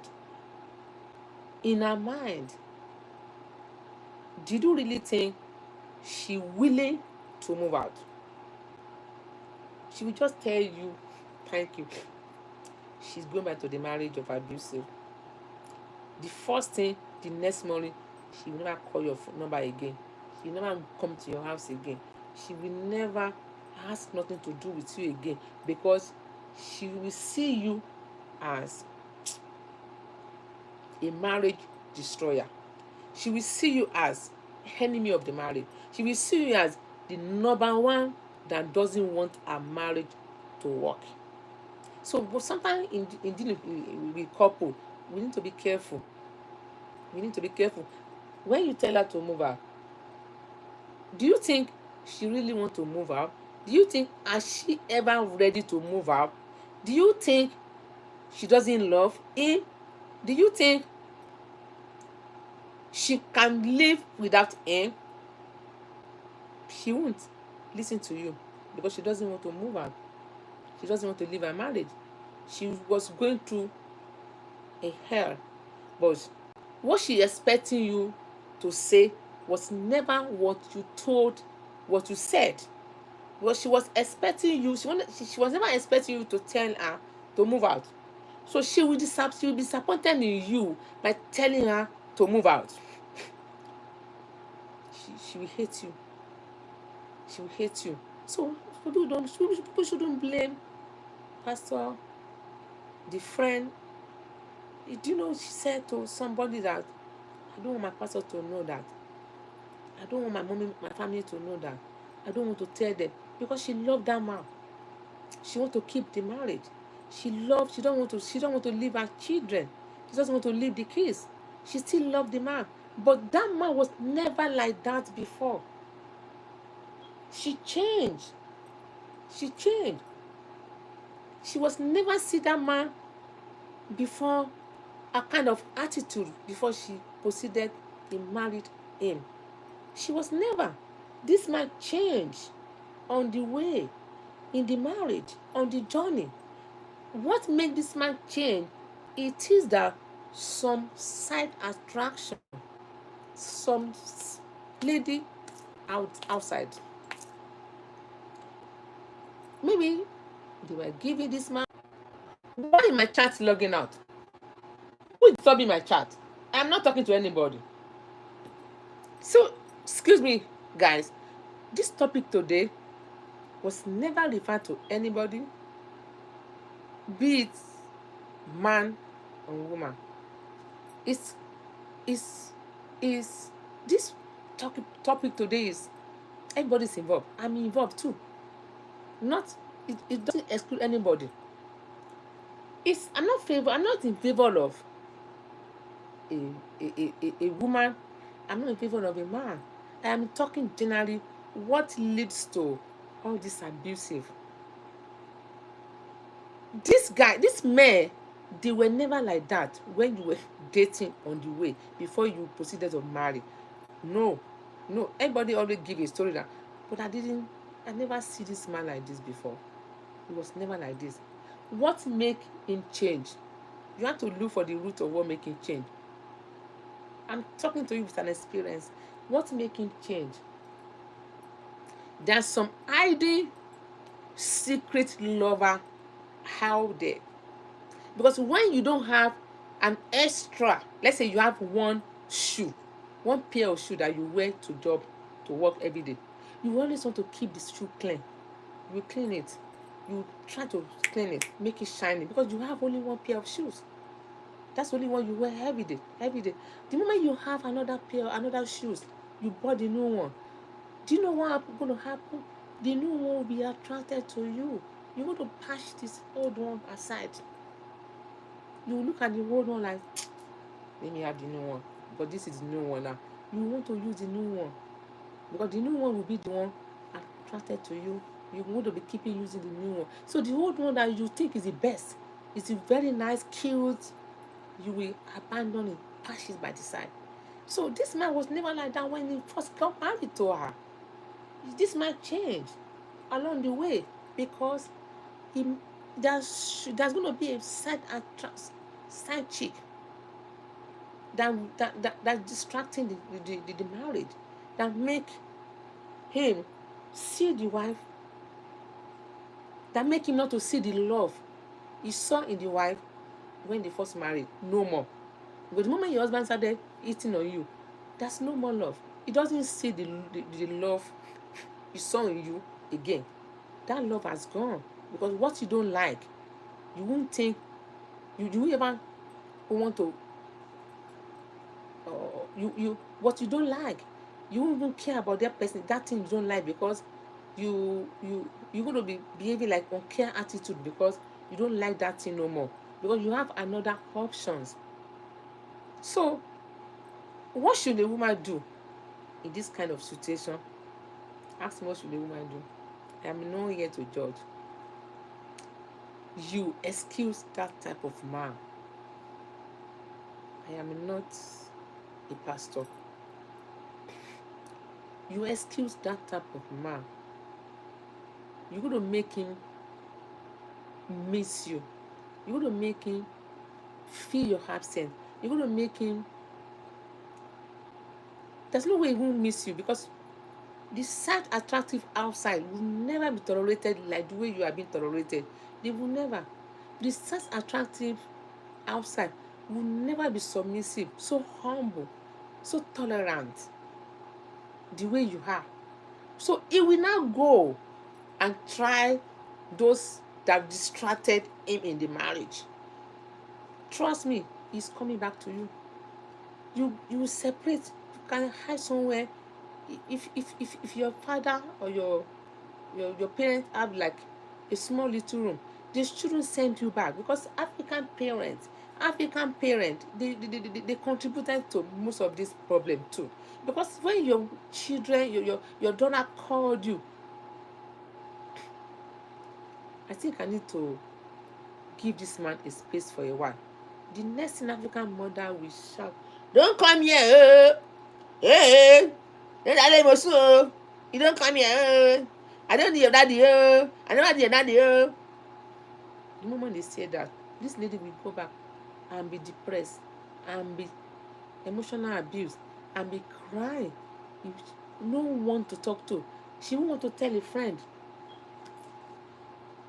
So when your daughter call you and tell you, "I would love to give my husband a space," accept her, welcome her with warmth, with happiness. Don't worry, we give you a space here. We will manage here, you manage here. Let's see what's going to happen. Let's see if he's going to have a change of heart. Maybe God will restructure him and change him from bad to good. Then that thing can still be adjust. That is not moving out. That is give a space for a while. So he will not have the time to do all those stuff, and he will try another lady, because already have another side chick. That's why he's misbehaving. That is why he's eating you. So he might think he will go for them, and those one will deal with him. Trust me, those one will never tolerate what you have been tolerated. They will never do that. He will not compare and contrast. Trust me, he's coming back to take his wife back. I have seen that before. I have seen many families that do that to their daughter. I could remember my grandmom came to pick my mom and took my mom to Osun State. I think that's the last time I heard all those abusive, something like that. So that is not divorce. That is give him a space for a while. Maybe when he's missing you, he will sit up and come back to his senses. He won't want other man to have you, because you are a woman, someone is looking for. You are a product. You are a good woman, a respected woman, a tolerable woman, a tolerant, a submissive woman, a well-respected woman. A man out there wanted to have as a wife. So he won't want to miss you. He won't want to even lose you. He will quickly come back and grab his wife back. That's my own point of view. That is my own point. Everybody have his or her own point of view. That is my own point, the way I see it. If anybody come to me and tell me, "Oh, he's whooping me every day, you're eating me," I will not advise you, "Oh, move out, divorce him, leave your marriage, I will never. But I won't say that you die there. I won't say that you allow him to take your life finally. But I will not say, "Oh, move out too." I will not say that to you. I might say, "Why don't you give him some space? Take your kids with you. Let him be alone. He will be the one to cook for himself." Nigerian men, some of them, they can't even put some water in the stove. They can't.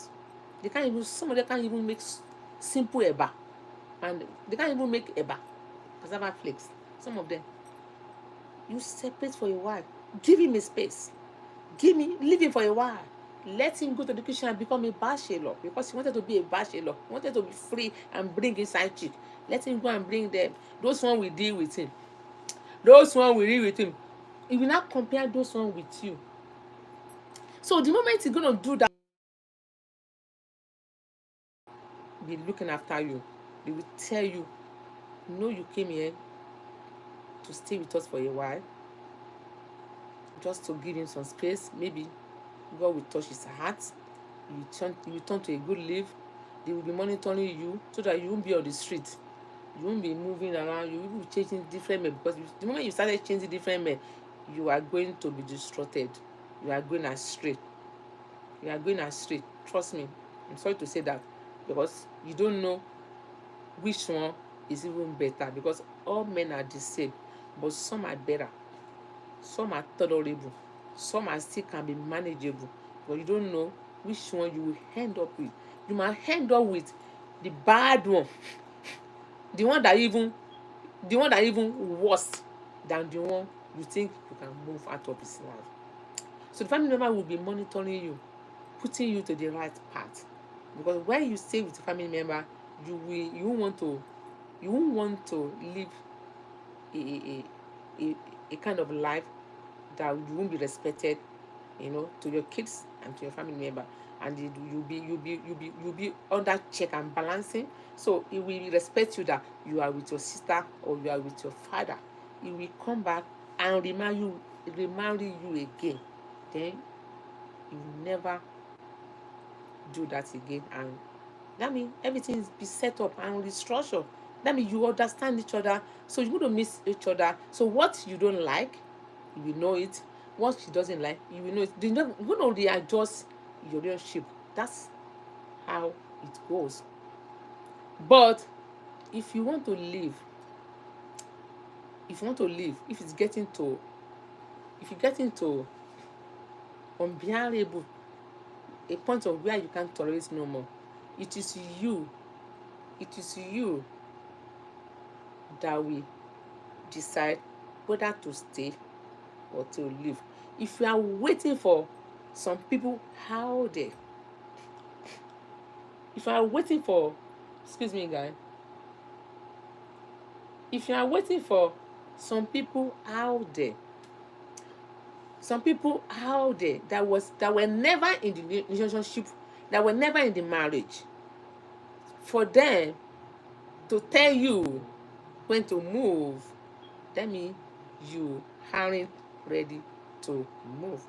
It is you that will decide whether to stay, whether to move, because nobody have the right to tell you to move when you aren't ready to move out.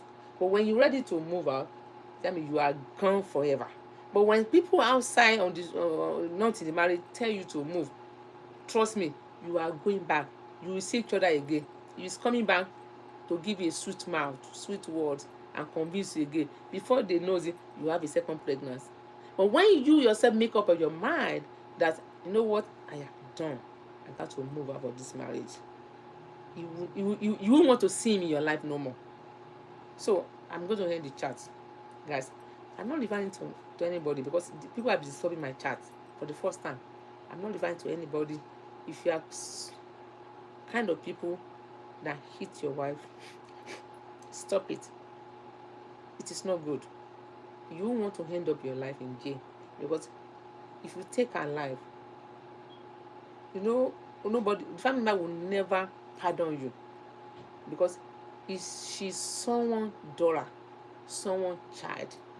The family member will never pardon you. You might think your mother-in-law is your friend, your brother-in-law is your friend, your sister-in-law is your friend. When it happens, when you take their sister's life through abusive marriage, you will know that they aren't your friend. So if you know you are done with the marriage, instead of you eating her every day, why don't you Be bold. Say that I can't fake no more. I'm tired of being with you. There's no more love. Because when there's no more love, there's nothing nobody can do to change your heart. Love is the most thing that hold the family together, pull the family together like a solid.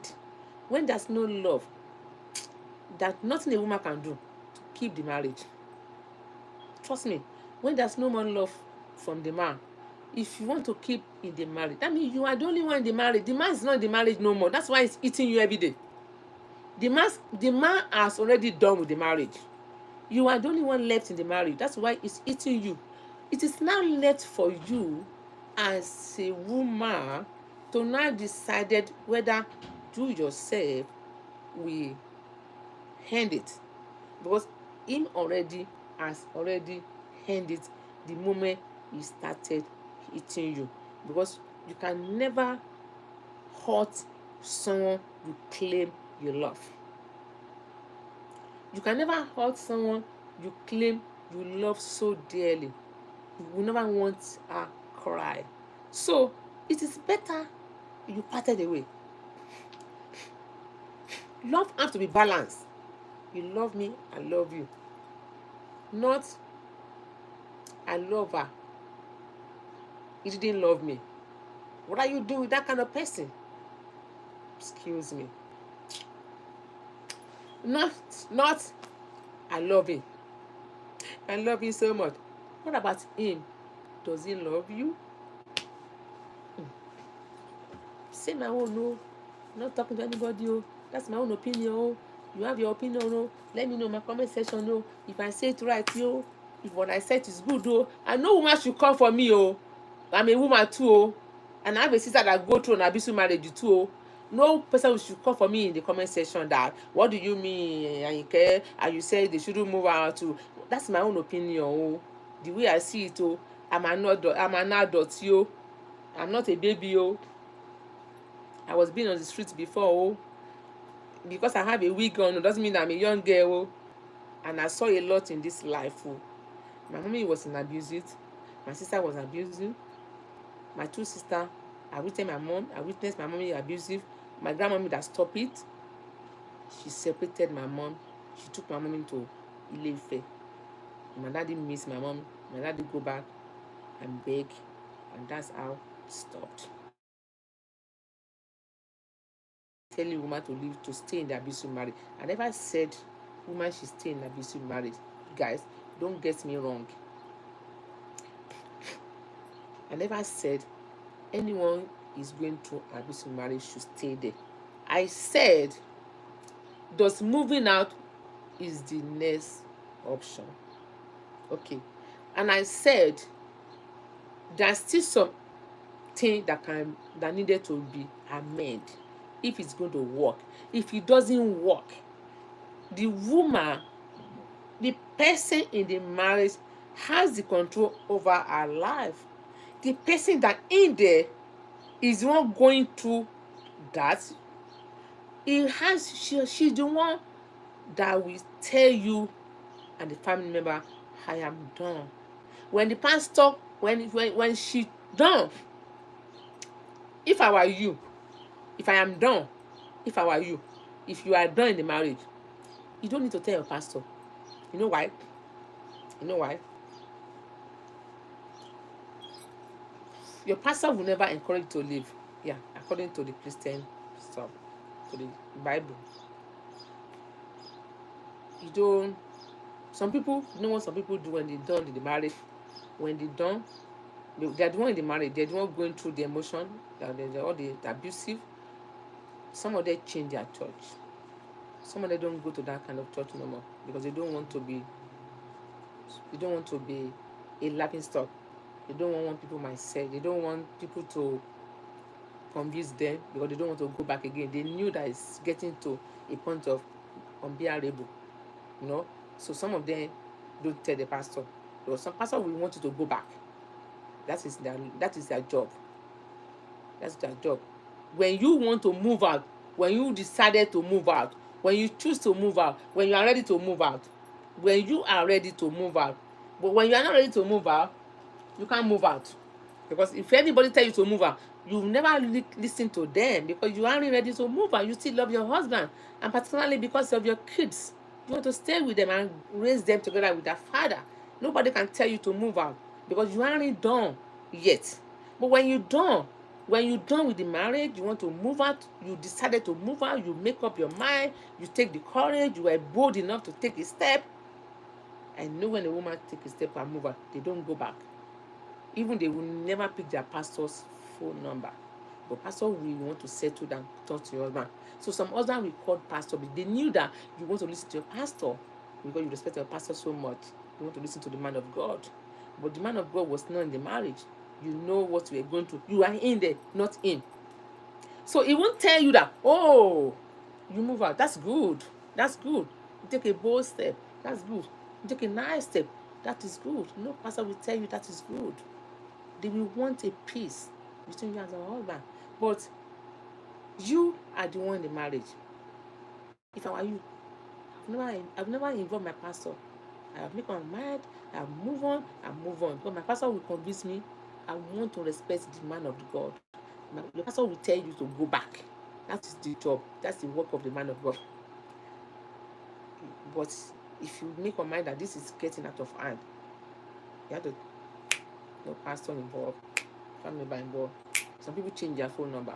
Some people avoid anything that can convince them, that can make them to change their mind. Because going back, you are going to end your life.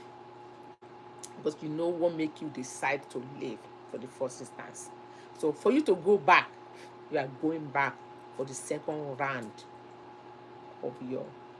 You are going back to the second round. But for you, that is for you to decide if you want to move out. Nobody can tell you to move out. And moving out, I don't think it is the next option if you have kids involved. Particularly if you love the man. If you love him so much, because love is so strong. Yeah, I don't see any other man can change your mind again if you really fall in love with somebody. When a woman fall in love, it is hard for them to give their heart to somebody else when they fall in love. So people are just talking because they are outside. The person inside the marriage who really love her husband and her kids, but the husband is being distracted. The man was never like that when she first got married to her. The husband was being distracted by those side chick on the street. That is the issue on the other side. So, moving out, to some women, you don't advise them to move out. You will be the first enemy. When you say move out, they will look at you as enemy of progress. You can tell the person in the kind of situation that, why don't you excuse him? Why don't you give him a space? Why don't you give him some time? Hide somewhere. Let him miss you. He's going to feel you're absent. You want to go on the street, let him go on the street and see what is on the street. Nothing on the street. Let him go and try those people on the street. Let's see. Maybe people on those streets will cook his food at the right time.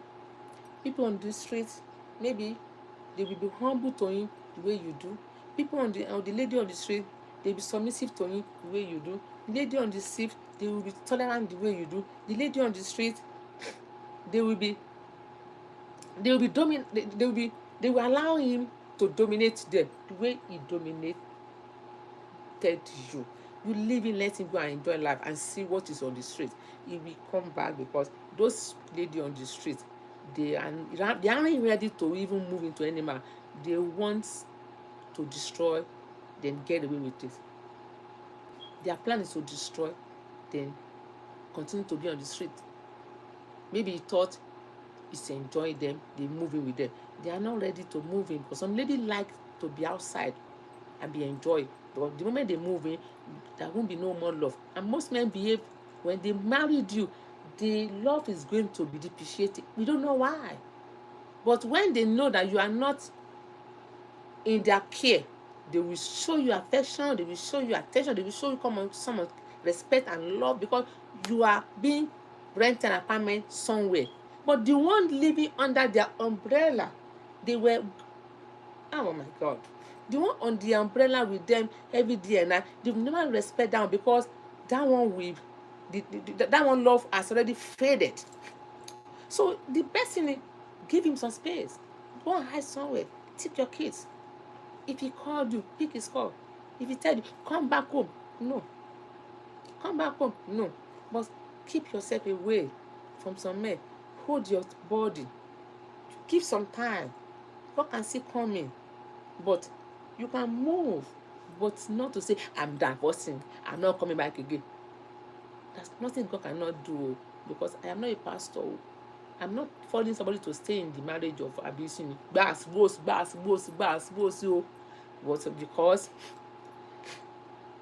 because how will I know if you really fall in love with him? Do I know your mind? I don't know. By me telling you to leave, you might hate me, because you won't even like me. You don't want me to say that to you. That's the words you wanted me to tell you. You don't want me to say, move out, move away, divorce him. You look at me like this, divorce him. But inside your mind, you don't want to divorce him. You really love him because you fall in love. You are not expecting me to tell you to divorce him. So if I say you to move out to divorce him, I'm not helping, because I am contributing to it, because I'm making you, I'm not even making you be happy, because you don't want to divorce this man. You want to go back. It is you that will leave when it's time for you to leave. If God save you and protect you till that time. If God tell you to leave, then you leave. When you listen to your mind, the speed of the mind of spirit, the mind of God, He will tell you to leave, then you leave. But sometimes you can excuse him, leave him, let him be on his own. Take your kids, go hide somewhere, give him some space, let him miss you. He gonna miss you, because ladies on the streets are not like you. Because sometimes something you don't appreciate, another man out there, you gonna appreciate and better. Sometimes when something you don't value, when it gets lost, now you realize, this one is better, this one is even worse. I should like keep my wife. So let him do that. Excuse, pack your stuff, pretend as if you're moving. Look for somewhere, stay there, stay on your own. Have your kids with you. You can, even your pastor self, don't pick their call. Just stay away, be on your own. Stay away from anywhere, anybody. Allow the Spirit of God to direct you what to do. But don't quickly jump. Hey, I got a new man in my life. That one is coming back again. You're going to do the worst thing that the one you left for you. Why can't we women trying to hold our body? I don't know. We need to learn how to hold our body. This is body. It's not spirit. It is body that are always calling for those things that doesn't. I don't know why. I don't know what's wrong with my network. Honestly, my network is fucking up today. Honestly, I don't know what's wrong with my network. I don't know. Who just stop my network? I'm not talking to anybody. I'm not replying to anybody. This is including everybody, including me. Including me. We need to talk to ourselves. We need to discuss this topic. This is a very sensitive topic. That lady or Chinachi, whatever, I don't know, because that lady, you know, the lady make me cry, because she loved her husband and she doesn't want to leave the marriage, and she finally ended up there. One SP, God bless you. I didn't even know you were here, because this is very inspirational. The topic is very, very great. Yes, it's a great topic. Trust me.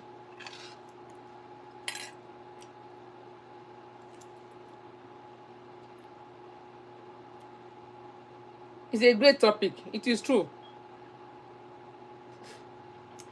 Honestly, it's a very great topic. Very emotional, very great. A lot of women are going through a lot.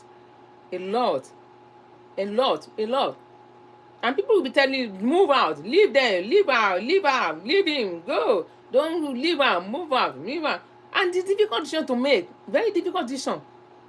Some women that make decision, you should appreciate them. That great job. That you take a choice. You take a bold step to decide to leave. But not every woman wanted to leave her husband. Not every woman. Not every woman wanted to be married, different husband. Marry this one tomorrow, another one next tomorrow, another one. Not every woman. No, no, no, no. But they have to accept their fate. Leave this one, another one, leave one, another one, take him, another one, leave. That's not the best solution. That's not the best solution. Give him space. I'm talking with, as an adult, I'm not talking like a small girl. When you are a certain age in life, your sense of humor is going to be different. The way you think, it will be different to the way other people think. The way small, young girls think will be different from the way I think. You can't compare, because young girl, they have a body of tolerance. But when an adult woman, like 35, 40, 50, the way she will tolerate, she will be calming and taking, the way she will, how will I put it? The way she will handle some situation will be different from the way somebody that is young handle it. The way when you were young, the way you handle something is different from the way you handle something when you were getting older, like adult, like a middle age. Because you saw a lot in your life, and you see some experience of people around you that went through the same thing. So you should be the one to pass the message. In this case, if anything like this happen, what will you do? What will I do? Because sometimes you might think you are advising someone in a certain time, you will mess everything up. You will destroy everything. Because you might think you are helping her, but you will mess her journey, you will mess the couple journey. They will never get it right no more. And it is true. It is true. Because how do you think the second one you want to get married to, how do you think is better off? How do you think that one will be better? Because men are the same. Men are the same. Men are the same. Because the moment they call them men will always be men. You cannot compare women to men. That's why they call men. So when they come for you and tell you about what they were going through in their marriage, you have to be so careful how to come in, what you said, what you tell the each party. You have to be very careful. The best option, if you knew that it's beyond the point of unbearable, that you can't bear it no more, it's getting to a point that, if I'm not careful, if I don't leave this place, this man can end your life. Pack,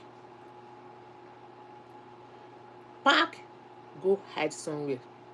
Don't involve your friend, even don't involve someone that convince you to go back. It's not about separation. You just pack. You might not even, you might still leave some stuff. You can take some bag, because if you want to move, pack. You go and rent a truck. Every of when you only have too much stuff, but take some luggages, take some couple of bag, your stuff and your children, take them. By the time you come back from work, he will be his only one sleep in that house on that night, because he might expecting you to make fufu, to prepare the jollof rice or pando yam. It's ready for his egusi soup. You even let him know that. Don't even let him know you are trying to give him a space. When he's going to work in the morning, be nice to him, greet him very well. Honey, what time are you coming back? Okay, what do you want me to make for you by the time you come back? Do you want your favorite food? Your fufu? Oh, no, no, no, no, make pounded yam for me. How do you want it? Do you want some stockfish on it? Do you want some shaki, some bokoto? Do you want some assorted on it? Yes, yes, yes, that would be better. Okay, don't worry. I'll make that for you. Okay. What time are you coming back tonight? Oh, I'll be back by 6. You know, he only hit you. Maybe he hit you today, the next morning, maybe he beg you, okay, I don't want to touch again. Be nice to him when he's going to work. Be nice. Make him comfortable that don't worry, honey. I will make your favorite food. Do you want some wine together with it? I will get your wine for you. I'll rush to the store. You're gonna be chilled. Trust me. That's the best time for you to pack. Maybe he comes home by 7 every night. Make sure make sure you perfectly get everything, because when he's home, you won't want you to go with the kids. So you won't want to go with kids. So you make sure you did the perfect job. Just take some luggages, then you write a note. I am giving you a space. I still love you, but I think you need a space. I'll give you a space. I think you're tired of me. I can see there's no more love in between us. Let me give you some time, a space. You want to be on the streets. You are free to go back to the streets. Then you go with your kids. Don't disclose we are moving with anybody, even your pastor, because they will tell you to go back the next day, or they will be preaching for you. They preach for you because that is you can't blame them, because they don't break home. They join, but that is how you go to make sure your decision, your that's how you go to, how will you call it, your plan go to be accomplished. Yeah. So don't pick anybody call. Turn off your phone. But the moment you move out, the day you are moving, tell your mother, tell your father. You might not disclose your environment to them. No. Tell your father, tell your mother, tell your sister. Even your father, your mother, your sister, your sibling will be happy that you give him a space. They will tell you, great job. Do that. You're going to let him miss you. Let him want you back. So the family member will not sit up. They will not give him a they call something like do and don't do to our daughter. They will give him the last warning. If you dare raise your hand on her no more, this is what and what we will do. That is not moving out. That is not moving out. That is just you want to give him a space. At the moment, you might be replying to text message. You might call you, ask for the keys, you might be talking. But at the moment, trust me, if he won't miss you, because he going to be on the street. Those ladies on the street is different from you that tolerate, that submissive, that always adore him, pamper him, give him whatever he like. Trust me, you can come back and you now be restructure your marriage. Everything will now set in place. You will not be like a newborn husband, because you let him wanted to have you back, missing you, because going back to the streets will never be the same as you that tolerated him all these years, because you never can tell another man you go to get into, fall into, but that one might be the worst one. But why you do that, you have to stay away, keep yourself, hold your body, don't be in a hurry to jump, have another one, because men are the same. I think one are better than each other. Men are the same. Even my own daddy too. Men is men. Even my own son too. Men is men. The little boy you just gave back to is the same man in future. Even your own dad said is the same thing. Your mommy is tolerating your dad. Trust me. Even my own dad, I witnessed everything. So men are the same. But the one that doesn't abuse you physically, they might abuse you emotionally. So these men are the same. So you don't tell someone to move out. Just be careful between the two couples. The only thing I will advise, if somebody came to me that, give him space. Give him space. Maybe he wanted to be left alone. Leave him for now. But try checking on him. If he check on you, he reply his message. He will be the one to beg you to come back. Because he's going to miss you. No way, there's no way he won't miss you. But the lady on the street that destroyed your marriage, that wanted to destroy your marriage, they can never tolerate what you have been tolerated, what you have been accepted, what the level of tolerance you have been taking from him. The lady on the street, they have never, they don't. They came to destroy. They will enjoy and take his money and go away and dump him.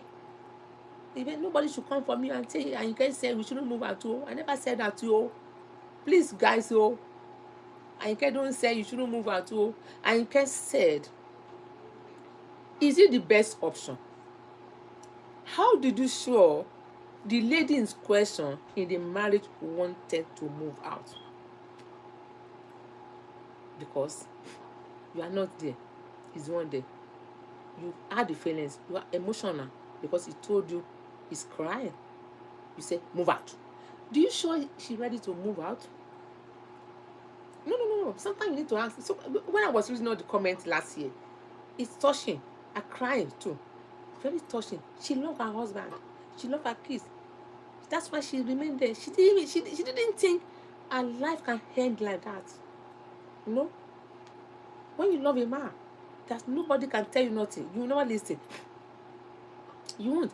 You will see that person as an enemy of progress, enemy of marriage. You'll be looking at him that, oh, you don't want me to have a marriage, particularly if you are single. He will curse you. He will tell you, no wonder. I can see why you don't have husband. You see? So you don't come in between couple. If she's your sister, you have to handle it carefully. By the time they come back to each other, they will put you in the middle. The husband will see you as enemy for life. Because how do you show they don't love each other? How do you show? How do you show it is not that some side chick that trying to destroy the marriage? Was the man was like that when she first met her? No. If the man was like that when she first met her, she would never have make up her mind, go ahead with the marriage. No woman will want to marry a man that hit her, give her emotional abuse every day. No. Something always distracts these men on the journey. Yeah, they get distracted on the journey. They get distracted, yo. Only God that can help women, no. They get what do they want women from? What they don't want. What did the women want? Men want. Women only love their husband.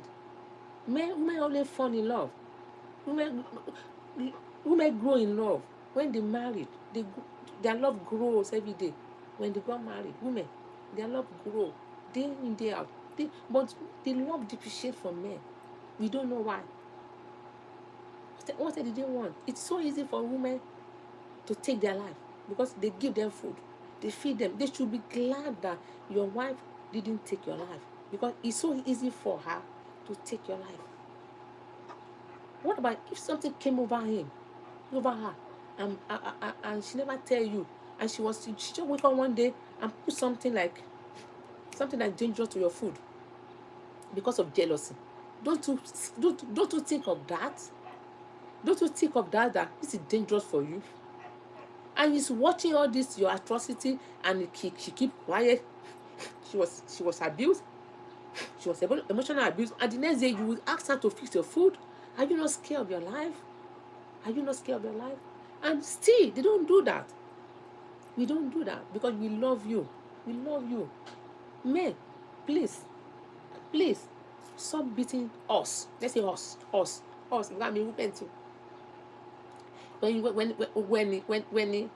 the man beats his wife, that means you are beating all women. All women are so hot. We are all hot. I cry now. My makeup is swept off.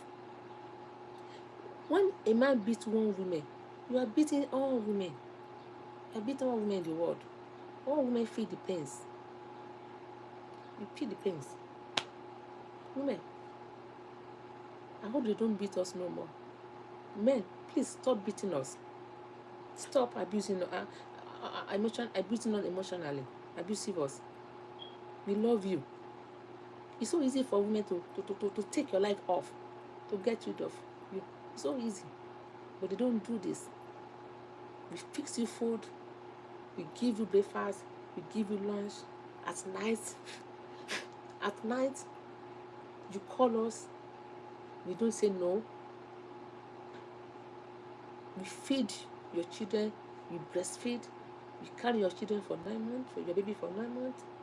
You wake up every minute in the night, you will be shouting, give her breast, give her breast. We do all this, still you are beating us. When you beat one woman, you beat the whole woman in the world. All women are crying. All women are pain. It's so painful for all women. It's very emotional. It's hot. Not only one in the marriage, everyone. The one is not in the marriage is scared. They don't want to marry. I read one comment last week. One lady said, I'm even scared of marriage now. I hope I won't get emotional abuse like this. I won't be getting physical abuse like this, domestic abuse like this. And it is true. It makes marriage scary for some women. Some ladies out there, they're making this marriage so scared for them to settle down. So, men, stop beating us. Stop eating us. We love you. Anyone still going through this kind of abusive marriage, please call your wife. Whatever you needed her to do, maybe she needed something to be changed, her character, her behaviors, maybe the way she fixes your food, maybe the way she do her things, maybe there's something you don't like, maybe at night, maybe the way I don't know, I don't want to use a word that will to flag me. I don't want to get you. I don't want. But so today's topic, I don't want to spend so long, but it's very, very touching, and it's most women are going through this, like 80%.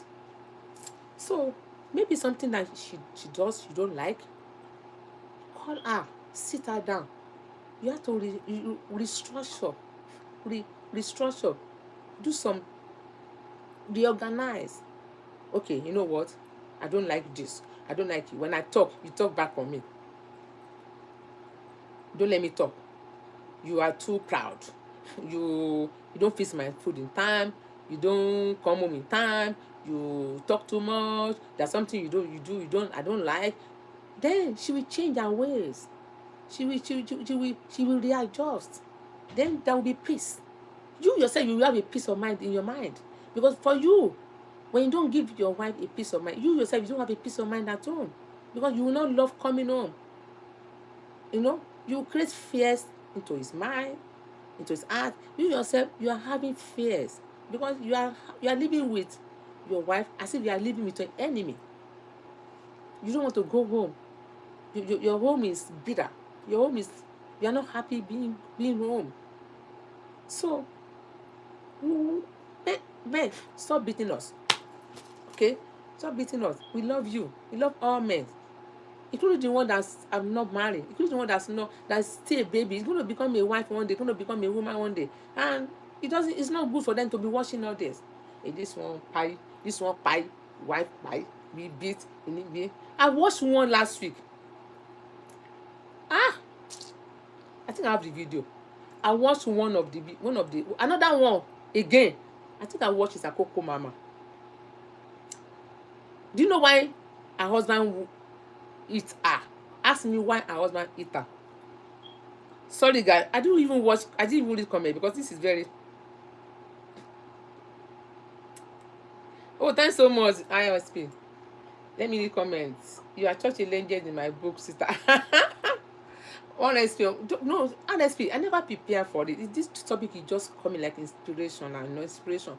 Just coming. That's why I should have held the chat like 1 hour. It's keep coming because maybe God want me to pass this man. I'm not a pastor, but I mean like This topic just come, and I need to say this. It's like a message. Maybe you can choose. Maybe this can save some home, some abusive, some marriages. Maybe you can change some heart of a man out there. You know. Let me read the comment. Your always next level. Your vision for greatness really fascinating, and your honesty about the life is honest. The best thing I've ever. Yeah. Yes, I know one SP. Yeah. Okay, we are talking about Ochina. What name of this Christian? Ochinachi, something like that. Sorry if I pronounce the name very wrong, because I'm not an Igbo, I'm a Yoruba. Ochinachi, something like that. It's a female gospel music. After that, another one came up again as Coco Mama. Coco Mama say another one. No, her husband hit her on the head. Oh, that one cannot even see. That one cannot even see. Another one came out again. After we were talking about Ochinasi, everybody were grieving what happened, what she went through. Another one again. Do you know why her husband, honestly, do you know why her husband hit her? This fan is too much for me. Let me turn it. Do you know why her husband hit her? Her husband never comes home since December. Let me count it. December, January, February, March. Are we in April now? 5 months. Is it 5 months or last year November? Whatever. 5 months or 4 months, it's still the same. So husband never come home for 5 months. A married woman, a married man. When her husband came home, as a married woman,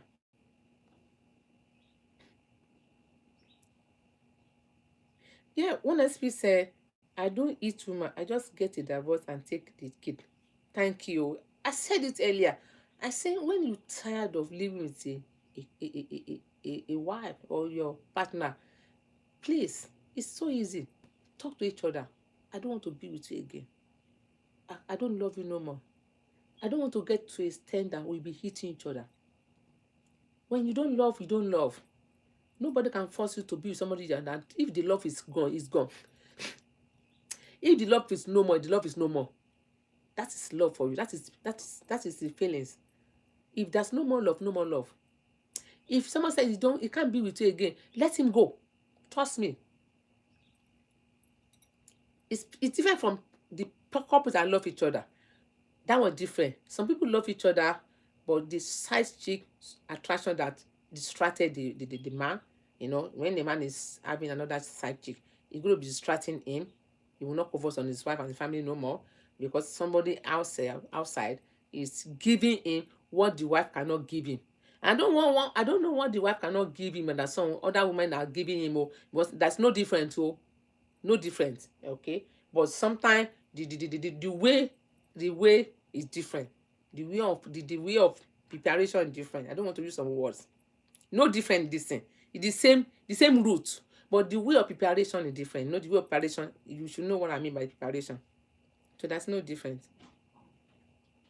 No different, but preparation is different. The way how you compose yourself on the thing. That's why some men always wanted to look for a child. So this lady, when she saw her husband, so she challenged her husband that, where have you been for 5 months? What haven't you come home? I've not seen you for 5 months. And the lady was asking for her right. Do you know what she's asking for? She was asking that the husband has not been doing. She's asking for. So she's asking for her own right, that her husband has not been do the normal thing a husband is supposed to do with his wife. I hope you guys should understand that, for the past 5 months to her. So she's even fighting for her rights. This thing making my blood. So she's fighting for her rights. The next thing, what her husband did, he was eating her. He was eating her to the extent that she was bleeding. She can't even see. One eye was swelled up with full of red blood. And does she deserve that? Does she deserve that? Is she wrong when she claimed for her own right? When you were with another lady for 5 months and you came back, the next thing you started eating her. That means she was totally manipulated and dominant. You know, that means she dominated that lady. You know, when somebody she fully control her to the extent that she should not talk. She should not even ask for her right. When she sees something that is wrong, this lady must not complain. And this man hit her. Her eyes was red, swell up. She was even bleeding. That is wrong. That's totally wrong. So, do you know why he hit his wife? He hit his wife because he was enjoying the side chick. So the side chick made him not to love his wife no more. The side chick. If you want to be with side chick, be with side chick. Tell this woman you don't want her again. You are tired of her side chick. Why keeping her? Why abandon her? Why making her suffer? Why are you doing that? So some men doesn't do that from the beginning of the marriage, but they change on the way. Yeah, some of them change on the way, but something make them change. It is side attraction that made them change. Some of them, what the wife cannot give them, they will offer them what the wife cannot offer them. You know, some men, they are not satisfied with their wife. One else, please. I'm going to end this chat. Yeah, I'm going to end this chat because I don't know what is wrong with my channel today. I think the topic today is eating some people out there. You know, it's eating some some guys. It's not that my topic is eating you. It is general topic to everybody. Not only only some people that have abusive marriage, but the one that have not even plan of getting married.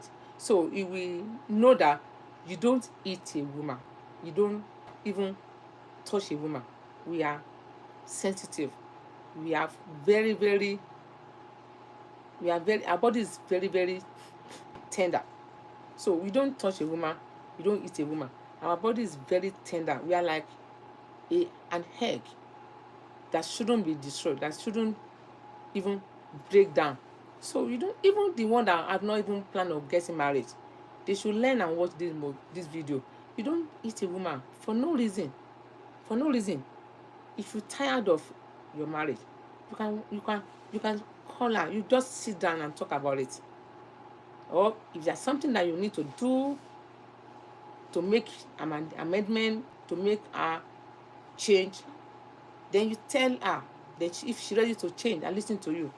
Or maybe some side chick that is distracting you, then you should have your mind back. That girl, that lady out there that stay outside wanted to destroy your marriage. She doesn't need you. She wants to have you for fun. She doesn't need you. She don't need you. All she wants is just use it for fun. Take your money. Use you. Maybe she have the feelings for you. Maybe you're handsome. Maybe she want to just have fun for you, then dump you. Then you will lose the good woman. You will leave the best woman, the best tolerable woman, tolerant woman, the best submissive woman, the best tolerable woman, the best kind, good heart woman. Then you end up having nothing. Then you picking different one. And before you know it, this woman will have gone. God will have blessed her with a good husband. You know, God will have rewarded her. So I hope this topic is very, very, very, very, very, very interesting to you guys. But I'm not saying nobody should. If you want to live, you can live. I'm not forcing nobody to stay in the marriage. I'm not a pastor. Even pastor doesn't tell you to stay in the marriage when there's no more love, when that person wanted to take your life, you know. I'm not forcing somebody to take you. I'm just saying that, I'm repeating again, I am just saying that nobody can tell somebody to live. You are the one in there. You are the one know what you are going through. Your your life is in your hand. If you know that your life is so important to you, and your health, if you have a health issue so important to you that you don't want to hide, you will choose and decide and take a bold step and take the next step. You take the best decision. But I am not, I can't.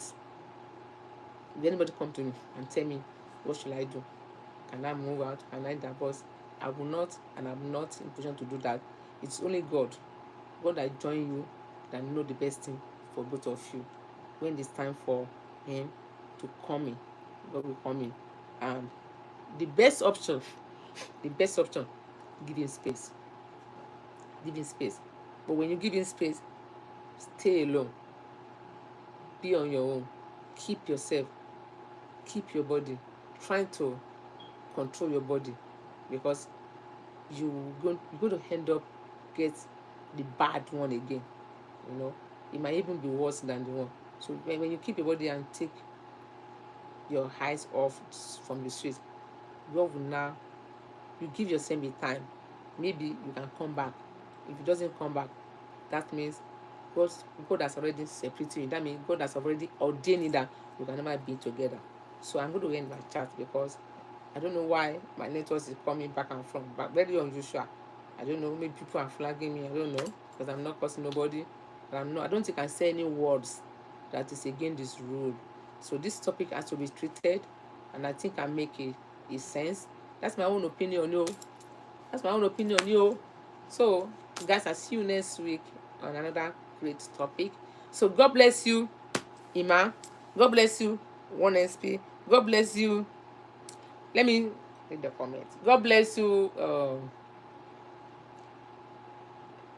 I don't know why my chat was come back and front, come back and front. I don't know. God bless you, James. God bless every one of you that watched me today. God bless you, honestly. You share me now. I can see much people that watch me. God bless you. I really appreciate you, one about. Honestly, I'm going to come to your house and watch some of the video because I don't have time, but I'm going to take time to do that tomorrow. God bless. I can see that you watch some of my videos, so I'm going to return the love. Okay, honestly, God bless you. I really appreciate your support. I really appreciate my American brother, my American brother. Honestly, is a nice, amazing brother. So he did Christian. You have a Christian channel. He talk about he treats Bible. He talk about Word of God. So if you don't have God, 1SP, check 1SP. Is you have a great channel, amazing channel, amazing channel. So thanks so much, bro, my American brother. Honestly, God bless you. So I'm gonna end the chat now. I think I spent how many hours? Honestly, I spent how many hours? Honestly, I spent how many hours because I didn't want to stay longer, but it was very interesting. It was a very interesting topic. I spent how many hours? Let me see, self.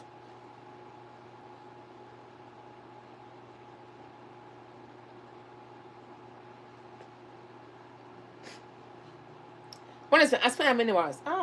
I couldn't even eat my food. You know, this kind of topic is is touching, very emotional because a lot of women are going through all of this. But just men too. Men are so loving, but sometimes something make them do that. I'm gonna I'm gonna talk about what make them do some men do that. That will be next week. But I'm not going to talk. God will inspire me, but God only give me the spirit of talk to say some word. So I will call for the spirit of the Lord to guide me and put the word in my mouth. What I should said about the what why some men do that, because not every man do that. So not every man hit their wife. Why are some men hit their wife? What made them hit their wife? So I'm going to ask for the Spirit of the Lord to inspire me, to make me put His word into my mouth, to let me know what to say. Because on this kind of issue, you don't just say anything. It is God that inspire you, put His word into your mouth, into your spirit, and speak out. So why some men do that? So I'm going to ask for the the the the Spirit of the God to inspire me. So that will be, I think next week we'll talk about that. So until I see you next week. Bye bye. God bless you, everyone. Thank you. Bye.